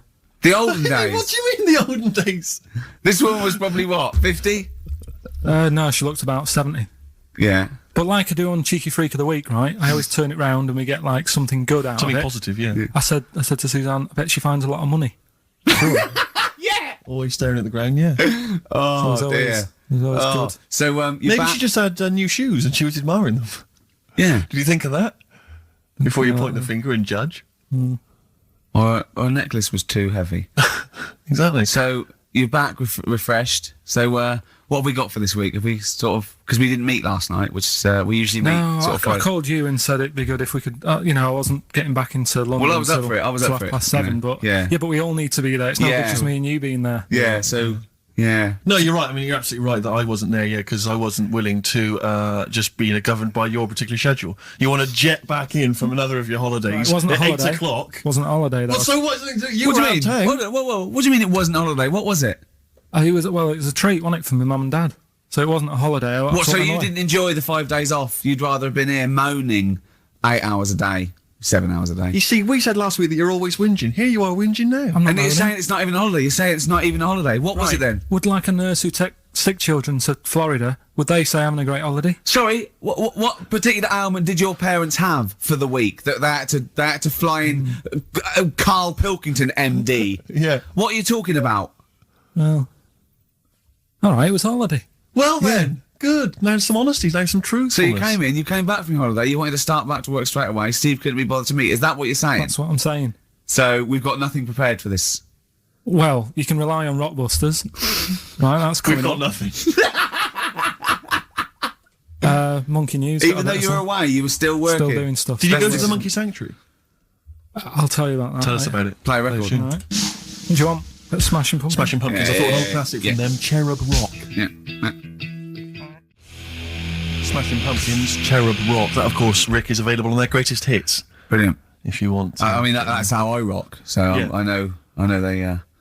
I'm very much the shape of a cherub as well. Well, indeed. Naked with a couple of and a rosy big arse. and a trumpet. Yeah. Do they have trumpets? I don't know. I've just had an email here. Monkey News Yeah. from a listener. Monkey spotted holidaying in Cornwall. A chimp was spotted holidaying in Cornwall last week after befriending a family of 3. One onlooker said, "It was incredible. He dressed and behaved exactly like a human being. He even settled the hotel bill at the end of their stay. The only telltale sign was his lack of table manners and the incoherent babble when he opened his mouth." There we are. So Well, what do you think of that, Carl? that's the listeners, Carl. That's Joanne. Amusing, articulate, accurate. She remembered Accurate. exactly who's there and everything. Setting in the bill. It's all there. So I mean, even though people think that you're slightly simian, slightly less than human on the evolutionary ladder, they do listen to you. So I mean, I don't know who's more stupid in the end, you or the listeners. Well, you may recall, Rick, at the end of last week when Carl had to shoot off early, we issued a little request for listeners just to bombard Carl's email with just pointless emails that really weren't about anything, just to clog up his email for when he returned. Yeah. Rick, they sent them all to us. Brilliant. I mean, that's the kind of listeners that we've got. We've got reams here on our email of just junk. I mean, it's like a Marx Brothers plot, isn't it? I mean, just ludicrous. listen. Listen got, to what we say. I got one about a shaved cat. Well, that's not pointless. I'll be reading that later. Oh, it's 11, yeah. I'm happy. That'll keep me going for a couple of weeks. I'll be reading that later. Did you get to the Monkey Sanctuary? Because this was the big thing. You were going into Cornwall, you were going to visit the Monkey Sanctuary. I've never seen someone more excited. You had 2 days put aside for the Monkey Sanctuary. How did it go, Monkey World? We were on our way, right? I found like a little in the little cottage that we had, right? It's like a little folder, with little leaflets in saying if you're into mountains, you want to go here. Yeah. If you're into castles and that. Here's a Little castle monkey world. on the leaflet, right? So I thought I'll be needing that. Took that out, made sure that's safe and that, right? We get in the car, getting ready to go. My dad says, "Where is it?" I look on the back. It's in a place called Low or something like that, right? Yeah. So we're on our way. Can't believe me luck. It's going to be a great day and all that. Yeah. And then start looking at the leaflet, right? And noticed didn't have any chimps there. Yeah, it's not Monkey World. It wasn't a monkey world. Well, what was it called then? Something like Monkey Town. yeah, it was just it had like woolly monkeys in it. That's what They it had was. what? Woolly monkeys. What are woolly monkeys? Those things, Johnny Vegas off the advert. Right. Read to them. They're dumped now since ITV Digital Yeah. went under, so they just put them in a cage. I don't They're understand. woolly. They're like they're sort of like little fluffy little baboon type things. Woolly monkeys. I mean, it's not your chimp. Right. It's not your classic chimpanzee. So did the car screech to a halt? It was like Yeah. it was like the mission in Armageddon. I just had a boat. We're on the way back. So how far had you got before you bothered to read the leaflet? Probably about 5 miles away Right. from where we were. So what did you do with yourself? You must have been distraught. we Well, went they to broke down and then they heard banjo music. Yeah. Down. No, we went to a sort of an amusement place. Arcade. I'd love to see you in that.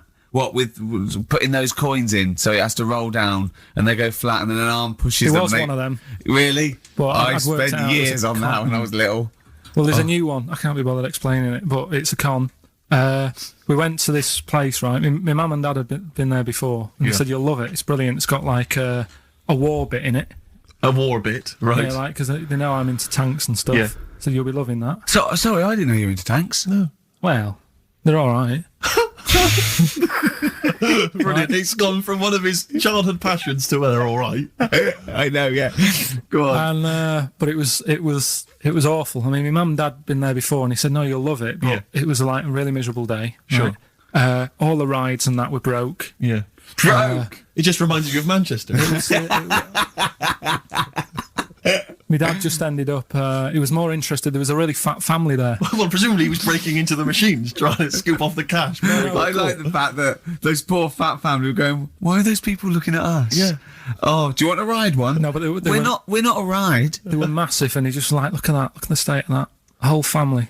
Yeah. Just fat. Bloaters, yeah. All right.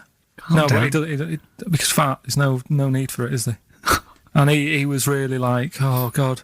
And then he wanted to follow them into the House of Mirrors to see what they'd look like.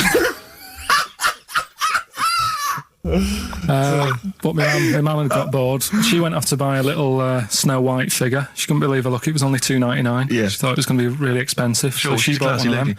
them. So she enjoyed that. And then my dad says, come on, we go in. It's rubbish, this. What, the fat family wouldn't let him play with them? So he just said on the way home, he said, I can safely say that I never want to go there again before I die. So that was that.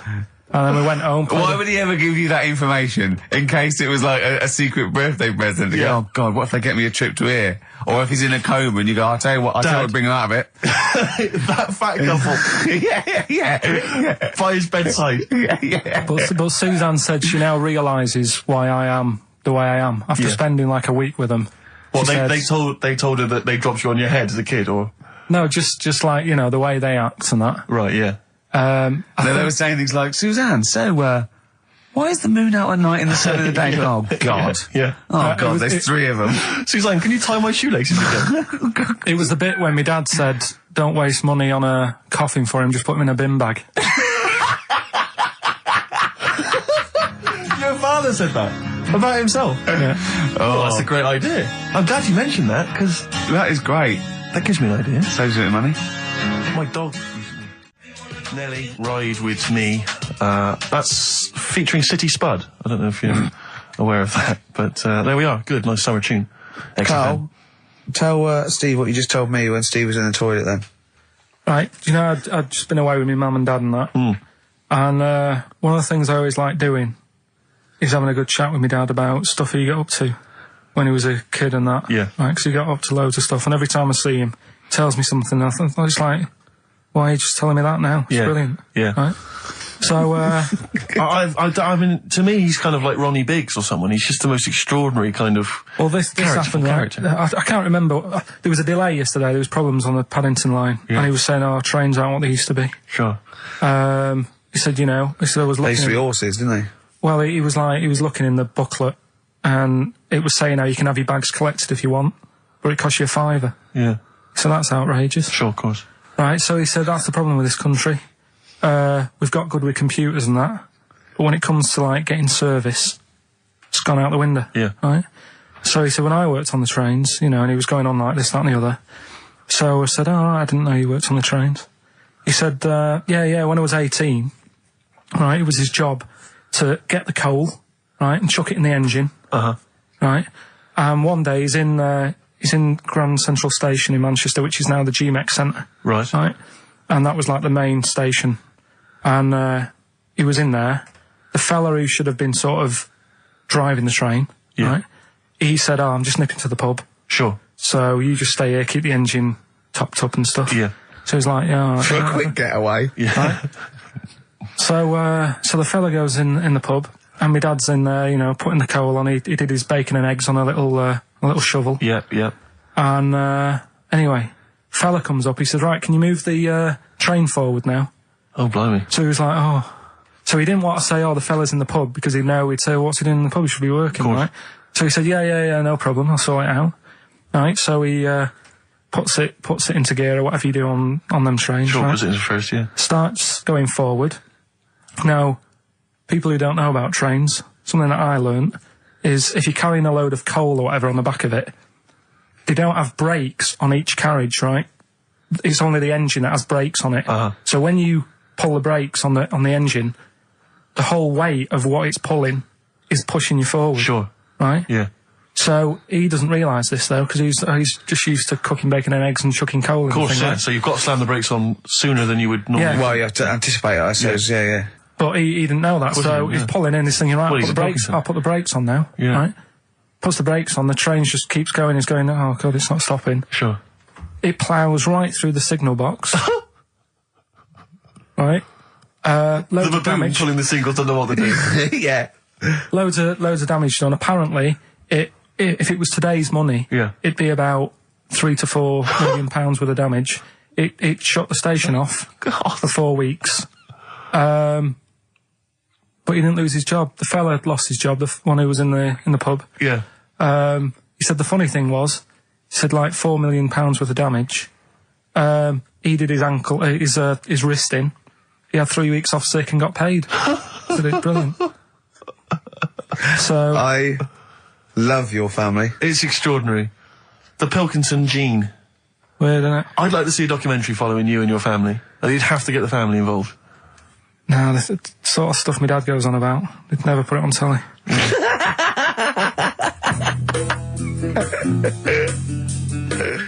Carl, have we still got monkey news? We've got monkey news coming up. Now, you must be disappointed because you didn't make it to the monkey sanctuary, but you still managed to scrape together monkey news on your holiday. Yeah. That's So I impressive. found some of that. We've got... How do you get so many breaks and holidays? Because you went away with Suzanne's parents. You've just been away with your parents. That's a couple of weeks, 10 days. So that's probably about 3 weeks in all. You had that. You went to Manchester. You had that day off because your trousers were wet. I mean, and I suppose because you've only got one job, and I've got a lot more. This is just one of my jobs. But I mean, don't you ever count your blessings? Go, God, thank God, I can have time off. I don't work too hard. I'm not stressed too much. No. It's just all to do with when you do work, do a lot. So I get a lot done. Yeah. What do you mean? I'm always doing stuff. I mean, even though when I was in Cornwall, right, I'm sat there on the grass. I'd love to just sit on the grass. Oh, yeah, you're too busy. Chill out. I know, yeah, well, Me dad and Suzanne are playing crib, right? I'd sort of fallen out with him at Your that dad point. and Susanna playing Why did you crib. fallen Because out you do with live in who? the 1940s. Yeah, why had you fallen out? Because with crib, have you ever played crib? Yeah, Right, you've got to be pretty good at maths. sure. Well, you've got to make your cards add up to 15 and all. Well, yeah, I was just gonna correct you on you've got to be good at maths. Yeah. What? Algebra, quantum physics, what? No, just adding up. Adding up to 15. Brilliant. I mean, You can that's- almost do it on your fingers. You could in Cornwall. Yeah. But my dad's really good at maths, and like he said, how many have you got? And he always counts his, and it's like 15, 2, 15, 4, 15, 6, 3 for your at, 1 and all that. Do you know what I mean? He adds it up really One quick. for his knob. Right, so I was like, right, hang on a minute. And he goes, no, what do you mean, hang on? Add it up, what have you got? He says, oh, forget it. I said, this isn't fun if you're going to start getting all arty with me. Sure. So, Forget it. Yeah. I love it. But I don't know him, but I'm sure he's just winding you up. His victory is you going, forget it, I'm not playing. well, anyway, right, so it doesn't matter. I think I'll go off and do some prep, right? Yes. Do some research for Saturday. Found one of Suzanne's magazines, right? Flicking through, because there's always interesting stuff in there. There was something about swingers. Right. I was like, what's all that about? Yeah. And it had an interview with some people talking about, how the sleep about a bit. Yeah. And I thought, if my wife looked like that, I probably would. Because there was a few pictures of them and they were all pretty ugly. Yes. I thought, right. So I took that in, soaked that up, thought, there you go. Carried on reading. There was a bit in there about how women still have crushes, right? Yes. And the woman was going on about how she's 38, right? But she still fancies Chris Martin from Coldplay. And, you know, even though it'll never happen, she's still got that little bit in her head that thinks one day she'll leave Gwyneth, right? And end up with her, right? Right. Anyway, so I'm thinking this is a bit boring, but I'm flicking through it all. And, Is this a Rockbusters clue? no, right. And I read further on, right? And, she said, you know, I like to go out with my mates, and we come up with lists in pubs of people who like, oh, you know, they'd be nice to go out with. She also came up with a list of unlikely lost objects, I think she called them. Yeah. Guess who was in that list? Ricky Gervais. Think again. Karl Pilkington. Right. Next one. Johnny Vegas. Said, lanky co-writer. Rubbish. Lanky co-writer. What do you mean lanky co-writer? Well, do I need to say any more? She said, hang on, wait a minute. Let's not talk about... I don't know what you're laughing at my expense. I'm an unlikely lost object. yeah, But yeah, what was it called? The list? the unlikely lost object Yeah. list. You were in there, right? Who else was? Well, you weren't in there. Richard Madeley, Fine. Yeah. He's a good-looking guy. Alistair Campbell. Brilliant. Another handsome dude. What are you talking about? You think I'm ashamed or embarrassed about that? I'm proud of it. What magazine was it? I need to buy a couple of copies. It was. Need to get a t-shirt made. Yeah, and did she leave her number? Yeah. What magazine was it? I was just out of interest. I think it's called Red. Yeah, sure. Yeah. But now you've dissed those people that are putting themselves in their swingers because you've said they're ugly. So now we know what magazine it is. People are going to look at that. People are going to look at that poor woman, and they're going to know you think she's a hog. No, but I think they even know. Was there a picture of the woman who'd No. drawn up the list of unlikely lust objects? Mm-hmm. What was she like? I wouldn't waste my time. Thanks, mate. I know you're on my side. Cardigans. You're the Storm on XFM 104.9. Well, nearly the end of the show, but we wouldn't let them down, would we? You know what it is now, don't you? Oh, chimpanzee that monkey news. All right. Now, whilst I was in Cornwall, I wasn't online. I didn't have the internet, so it was like, oh, what am I going to do? And I didn't come back till yesterday. I thought there's loads going on that I don't know about in the monkey world and stuff. I was hoping to get some from the zoo that I was meant to be going to. Of course, that didn't happen. So I said to my dad, do you know anything about monkeys? Have you got any stories with monkeys? Brilliant. This is what Trevor McDonald does. Turned out... 9:45, he goes, got nothing. Dad, anything happened? You got anything politics? Anything politics, Dad? No. This isn't monkey news, I'm just giving you this free. Yeah, brilliant. Turned out one of his mates used to have a chimp. Right. What do you mean one of his mates used to have a chimp? Well, two of his mates. Mind you, Oh, one sorry, wasn't yeah, his mate, one wasn't his mate. I was thinking it sounded a bit far-fetched living in Manchester, like. But if there was two of them... He had a chimp, had to thump it in the head. For doing what? Answering back? Oh, God! Tried it on with his wife. Had to thump it in the head for trying it on with his wife! I love it. It's a proper fist fight in a pub in Manchester. Oh. I'd call him up, but he's one of them who, like, swears all the time. Right. Oh. I mean, it'd be good to get him on and just... Let's interview him. Can we not interview him pre-record? We can bleep out the swear. I'd love to hear his do story. a lot of work, that. Yeah, well, we're not scared of work, No, are I we, mean, Steve? I'll get myself if you can't be bothered. Yeah, Oh, you know, so... have a word, I'll sort it out. Yeah, try and sort that out next if we week. sort that out, yeah. Well, don't tell us the rest of the story then. Let's let him say in his own No, words. but there was another one as well. When you say you can get him on, but he swears a lot, you mean the monkey? I'm assuming he's more coherent than your dad's mate. But there's him, and there's some other fella who he knows who had a funny name. I'll have to find out, because you'll love his name. But he was a drag artist. Yeah. And, I think he said my dad went round one day, I don't know why, right? Went around there, knocked on the door, chimpanzeed. Carl, I don't know what you're doing, mate. I don't know where this place you live, next door there's an horse in the front room. There's chimps running round. Mad. Anyway, Chimpanzee? Is that it? Is that the end of the story? There's a chimpanzee in the door and that's the end? You sure it wasn't a drag artist before he'd shaved? no, Sure it wasn't your gran? Because I like the really airy ones that decide they can be female impersonators. Yeah, your gran. Oh, proper rock band. Best band since Thin Lizzy. The Darkness. Well, big words. Growing on me. XFM 104.9. Bit rash, I think. R. Gervais, S. Merchant, K. Pilkington. With a little bit of I know for a fact that Steve is getting a little bit sick of Carl's attitude. Oh, his attitude's appalling. I quite like it though, because it's straight away friction and he's sort of like, you know. To be fair, I genuinely don't think I'm the culprit in this. I think I come in and I just ask him a simple request. Yeah. And immediately on my back. Whinging, moaning, whining. I don't know if there's any evidence. Well, it's funny you sort say of that actually, because in a support any of my survey, complaints. it came up this week. It's quite extensive. Mancunians take more sick days than anyone else. Mancunians take more sick days than workers in any other city in Britain and Ireland, according to Manchester-based employment firm. Survey by Peninsula found employees in Manchester take 11 sick days per year, whereas closest rivals Edinburgh and Dublin take an average of 9. Liverpool, Newcastle, Birmingham, Cardiff only 8. Is Reading mentioned there? Or No, Bristol? it's not even in there. They don't take days off. London is only 7. So the point is, I mean, I don't know you can take anything from it, but if you were an employer and you had a Mancunian and a Liverpudlian and they were equal on everything else, but you really couldn't afford them to be away, Liverpudlian's going to probably be away for 8 days. Sure.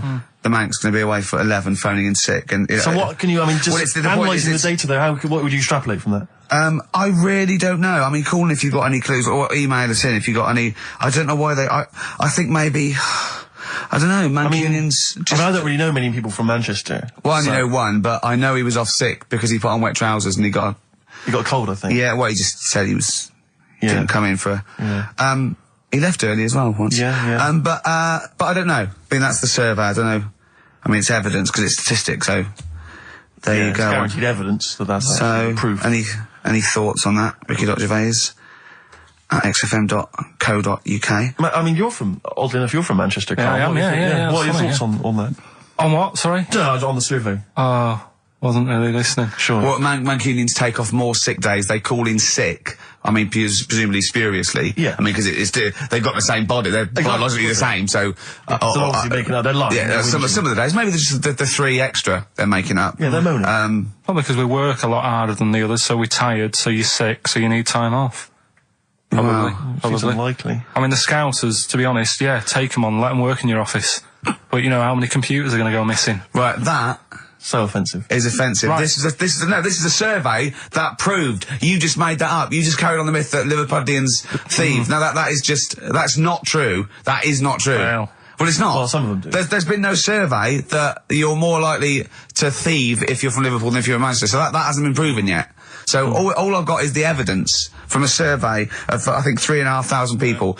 It's proof that Mancunians take off more sick days. XFM 104.9. This is April Comes She Will by Simon and Garfunkel.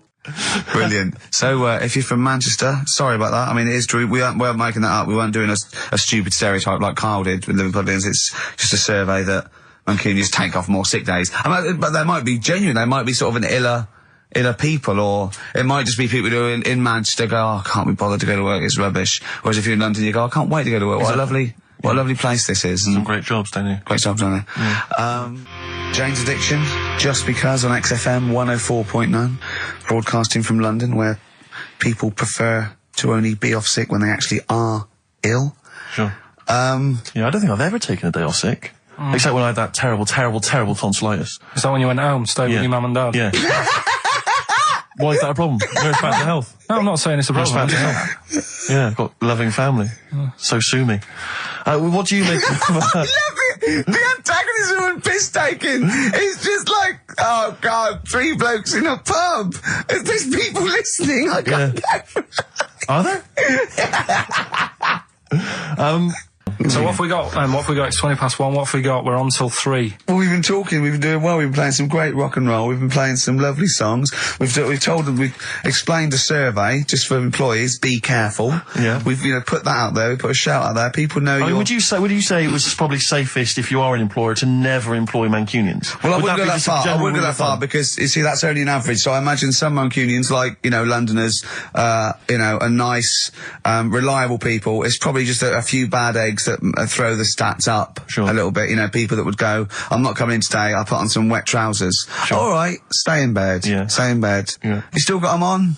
Yeah. Well, pop them off. Yeah. Put them on the radiator and go to bed with a little duvet. That'd be the best thing to do. Yeah. Yeah. So, all right, Carl? Right, what's your attitude? Is it because you're tired? Yeah. Well, why are you tired, though? You weren't saying that watching those Channel 5 films again, were you? Did you ever go on a picnic, Carl? Was there places to go in Manchester, or was it like Quarryland, mostly?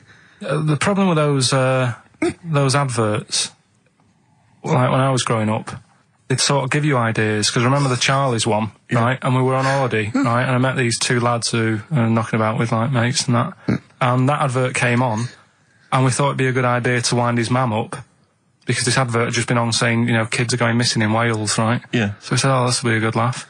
We put the kid in the wardrobe. His mum came back from shopping. We said, oh, he's gone missing. We haven't seen him for hours. That's terrifying. I know. That's an appalling How old thing were to you? do. About 13. And what was his mum? She must have been Yeah. Yeah, she was going mad, and that's when we thought, oh, God, we've gone... Will we say anything? Will we pretend we don't know where he is? Open the wardrobe, he'd suffocated. Yeah. That's horrible, Carl. I know, but Such a it's just cruel what you do, thing. isn't it? It's just what you do. Well, no, you do. What do you mean? It's just what you do. What was it? Was he in the wardrobe? Was he listening to this? Why didn't he go, Mum, it's all right, when he heard her crying? No, she wasn't crying, she was just panicking and, screaming a little bit and that. Screaming a little bit. Okay, we'll tell her when the screaming starts. Exactly, yeah. And then, what's the other thing? Like, on the same, all this was going on when I was growing up. And, one time we're on holiday, and my mum says, right, if you're going on the beach, it's a big beach. But, if you're going to go out and play there, I need to know where you are. So where are these bells? Where this cowbell around your neck? She gave me a balloon. Good idea. A balloon, and it just, sort of attached to my arm, so wherever I was playing in the sea and that, you can see the balloon and that. Brilliant. But then the problem was, everyone else thought that's a good idea. And it was just like loads of kids with balloons and that. Oh, I ruined it. So that didn't work. Yeah. Had to bin that idea. Yeah. This is what we were talking about, actually, weren't we? We were talking about the fact that, you're quite proud of the fact that you've got no formal education, really. And yet you've pulled yourself up with the bootstraps. Yeah, well, I know people who've got results and that, and don't do anything. Sure. Do you know what I mean? They're on the street. So I've used all my energy as I've got older, rather than burning myself out as a kid. Right, yeah. Do you know what I mean? Sure. So I don't know if that's advice. Should we advise that to young kids out there? Don't take exams, don't work at school, just, move away from Manchester and get a job on XFM. They'll employ anyone. Yeah, you get an hour's lunch break, you're away by 5:45. You need no qualifications to work for XFM. Because you don't have to think for yourself, because your boss tells you what to do, you can have some time off to go shopping for hobs and shower units. He's alright, he's a good boss. Yeah, I know. He'll let me have next Saturday off. He knows how tired I am. How many Saturdays has he had off? He's going away again. He's had 2 holidays. He gets 26 holidays, 6 days a year. 26 days a year. It's unbelievable. He was sick because he put on wet trousers. Yeah. And now you're going down to Hastings. Are you leaving early? Because you left early last time, didn't you? No, I wouldn't do that again. Now, what are you going to Hastings for? Just having a break. What's the verve? Unlucky man. That's for Carl, who is a lucky man. 2 hours every Saturday, yeah? Just a little bit of chat and laughter. Some great records. Alright? What are you going to Hastings for? Just to chill out? Yeah. What are you going to do? Just chill out. What specifically is in Hastings that's of interest to you? They having another battle? Nothing, it's just cheap, isn't it? You can get a B&B for about 40 quid. Sure. The weather's good, so... Well, let's all go. Why not? Yeah, why not? Do you want Ricky to come down with you? No. Right, okay. Anyway, Hastings answers soon. for Rockbusters. It's going to Hastings in 10 minutes, isn't you? Can't wait. He's looking forward to it. Lovely day. Lovely town. Nice little trip. Chill out, come back refreshed. Monday. Let's do some work. Ooh, you'll sleep tonight. What does the boss want me to do? He's done you there, Carl. I was letting it lie, and he comes back with that after we were getting on. All right. Off to Hastings. Off you See you go. later. Eminem, Business on XFM 104.9. Carl, can I ask, because after last week's show, when you had your breakdown, you went off to Hastings with your girlfriend, stroke carer, Suzanne. Now, what does she... Because whenever we meet Suzanne, we bumped into Suzanne recently at the BBC, Ricky and I. She's always very nice to us, very polite, we have a nice little chat. But I'm always wondering, what is it that she thinks of us, really? You know, because I'm assuming you immediately go home and whinge. No, but they tortured me. You saw they tortured me on air. Now, what does she make of us? Did she listen to the show last week? Yeah, she did. Yeah, she knew I was annoyed. Right. So she sort of gave me a look like, you know what I mean, like that because we went to Hastings. That wasn't because you had, like, Marmite or something over your face. No, it was just like, that's good. Now then, last week after your nervous breakdown, you went to Hastings. Yeah. Can I ask, why the hell did you go to Hastings? It's so arbitrary. What do you mean? Why go to Hastings? You lost him on arbitrary. Why did you choose that above all other places within... It's amazing, isn't it? You look at his face when you say a word that, you know, he doesn't understand, and it just goes dead. It's like when your computer freezes. Yeah, it is like that, yeah. Is there an equivalent to Control-Alt-Delete when On Carl call. just doesn't understand, so we have to press, like, knob, bollock, finger up arse. It takes him out of his sort of stupid, doesn't it? Now, that's three things to press, but you've only got two hands, so... Wow. Yeah, I know. God, what would I do? I'd have, hold on, so I could have the thumb of my right hand, pop that up his arse. I'd have probably my index finger of my left hand on his knob. How would I press his testicles? What would I use? I'd have to use some other part. Shall we try it? Yeah, let's go around there. Let's head out. Look, come on. What? Sit I just down. think it's time you had a little kiss. Sit down. No, you've done so well. I've already had a little... What happened, Carl? He loves it, he loves it. I'm just going to give you a little kiss. Just for the webcam. Right, hurry up then. All right, on the lips. No, Oh, come on. Oh, God. I love it because he hates it so much. You wouldn't get that radio on. But maybe I could have kissed Chris Moyles. What? I could have kissed Chris Moyles on Radio Well, 1. Milesy. Give Milesy a little kiss for all his good work. Do you enjoy that? Yeah, it's good, yeah. What happened to Chris Miles's show? Is he not on anymore? On the TV? Yeah. No. Turns out he was too fat and talentless. Do you want to tell us about Hastings? Where did that come from? Eh? What? Yeah, Hastings. Yeah. It's alright, yeah. What's there? Not much. It's just one of them Is there a places. Yeah, it's good. I think that's what's good about it. Nobody knows, right? Because last weekend it was roasting, and you saw pictures of Brighton, and it was heaving. Yeah. Right. Hastings, hardly anyone there. And yeah, it's got a nice little beach. Yeah. Sand? Sandy No, beach? pebbles. Well, that's all right, isn't it? You don't, no. you don't want the sand. Why does he want sand? Of course you want Yes, a sand. little bit, don't it? It's a murder building a sandcastle. No, you just sit there. You can't walk on pebbles, can you? It's, you know, well, it's all kind of, it's sort of a bit, you know, dodgy It's underfoot. all right. The only annoying thing is, right, it's one of them places that it's great to visit for a day, Yeah. but I wonder how people who live there get by. Why? Because all the shops are like them things that you go in, and it's like a little pebble with a pebble stuck on the top, and it says Hastings on it. So every shop does that. If you want bread and milk, You're done for. it's murder. Yeah. There must be a supermarket. I didn't see any. Seriously, it's all novelty things like that. Yeah. And then when I got back into London... Their houses. Yeah. Just covered in pebbles and, like, seashells and stuff. Oh, not rock for tea again. But the funny thing is, right, it's the first time I sort of noticed somewhere like that. When you go, what do you do if you just want some Brillo pads or whatever? With the slang thing, did I tell you I was trying to read that book about the governor? Oh, yes. And that was full of that, and it had a page on the front that you had to keep going to when, do you know what I mean? When he used a bit of slang, you had to sort of go, right, I don't know what he means. Glossary. Right. Just nip back, have a look. I thought you meant, when you said there's a page at the front, I thought you meant the cover with his face on. I can't remember who I'm reading about. Oh, there he is. Is this the book that you nearly finished reading, but you realised all the pages were in the wrong order? No. He bought a cheap book, right, at a second shop, started reading it, loving it, then he started reading about this bloke, and he went from jail to school, and then he looked at the page numbers, and they were all out of order. How annoying is that? You never read books, do you? I never read one, right? And Suzanne, it was a weekend when we were going to Hastings because you two had done me head in, Yeah. right? She said, I'm going to take you away so you relax and what have you. So, ended up not relaxing because it was like putting the jigsaw together. I'd started reading it on the train, thinking, loving this. It's a really interesting story about this fella who, you know, didn't have a great life as a kid, starts getting into a bit of crime, what have you, turns out to be the governor. But it wasn't as easy as that, because like you say, it started off at school, then he was in prison, and he's like, oh God, he started young.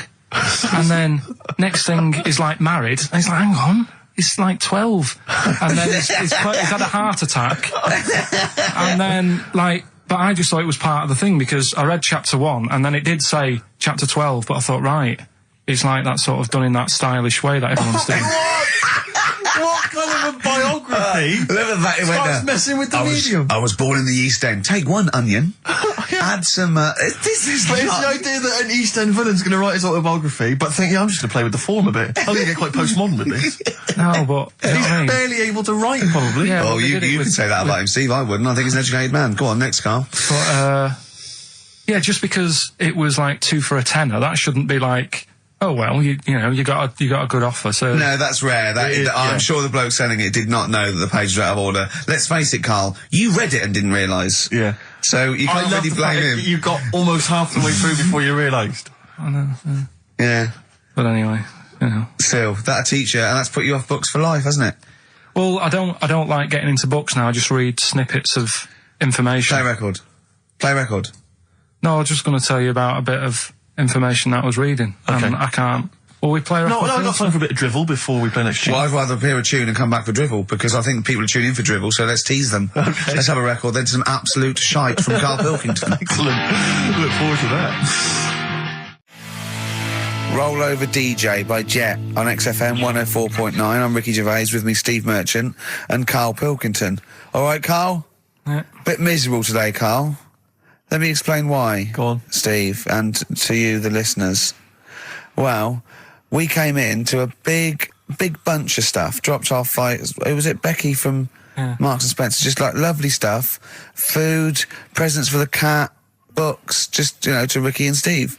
Ricky and Steve who do the show, right? Ricky Gervais and Steve Merchant. GQ presenters of the year. Creators of The Office, right? Award winning. Carl's looking over. I go, well, maybe, it's not for you, no. And then he told me why he's grumpy anyway. Go on. Do you know what XFM are giving everyone? How long have you been here? About 6 years. What are you getting for Christmas from XFM? 2 CDs. Is that of your choice, or do they choose them? There's a list of about 30. Right. Tell him what List you of about chose. 30 CDs. I've gone for Kings of Leon album Yeah. and the Best of Bob Marley. Haven't we, given them away in the past or something? Or you could have burnt them off, couldn't you? You could have done copies. Illegal, but you could have done that. Anytime you wanted. I don't think Bob Marley minds if you bootleg his CDs. It's out of order though, isn't it? It is bad.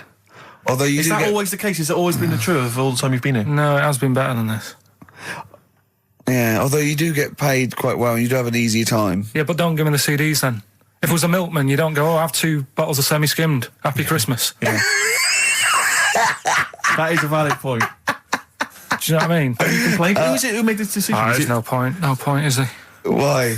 Just no point. I don't like moaning anyway, just... Has it come from up top? Is it from the capital people? Just everyone. That's what everyone gets. Yeah. Yeah, but will Christian get 2 CDs for getting up at 4:30 every day for about 5 years? And keeping this station afloat. Probably. Yeah. So that's why I'm a bit fed up. What are you listen to first, Marley or Leon? Well, you have a bit of Marley. I'll tell you what Marley's good for as well. You'll go have a little beach holiday, aren't you, over Christmas, going to Lanzarote? Listening to that on the beach, you'll realise how wise XFM are in the long run. You know, you go, well, look, they could have given me 400 quid, right? Well, I'd have spent that. But this is, you know, the legend lives The gift on. that keeps on giving. So you're probably, you know what I mean? Think how much what you got to think of is how much all his great songs took, not only from the depth of his soul and you know, all his sort of angst and knowledge and love, and then all the studio time, the marketing, and they're just giving you one that. They go, don't worry about that, Carl, just have it. And you go, what? But all the time we spent with Bob Marley and everything is there. You know, have it, Carl, have it, Carl. And Practice. Yeah, have that. Thanks, well done. Carry on. We're still going to pay you for the work. Yeah. That's just something on top. Here's a little piece of Bob, free. Yeah, so don't moan, it's extra. So, they didn't have to give you it at all. Play a record, you ungrateful little swine. Some people, like the homeless, aren't getting anything this Christmas. This is my Except to favourite chill. Elvis Costello track of all time. It's Alison. This wasn't on the list. Right.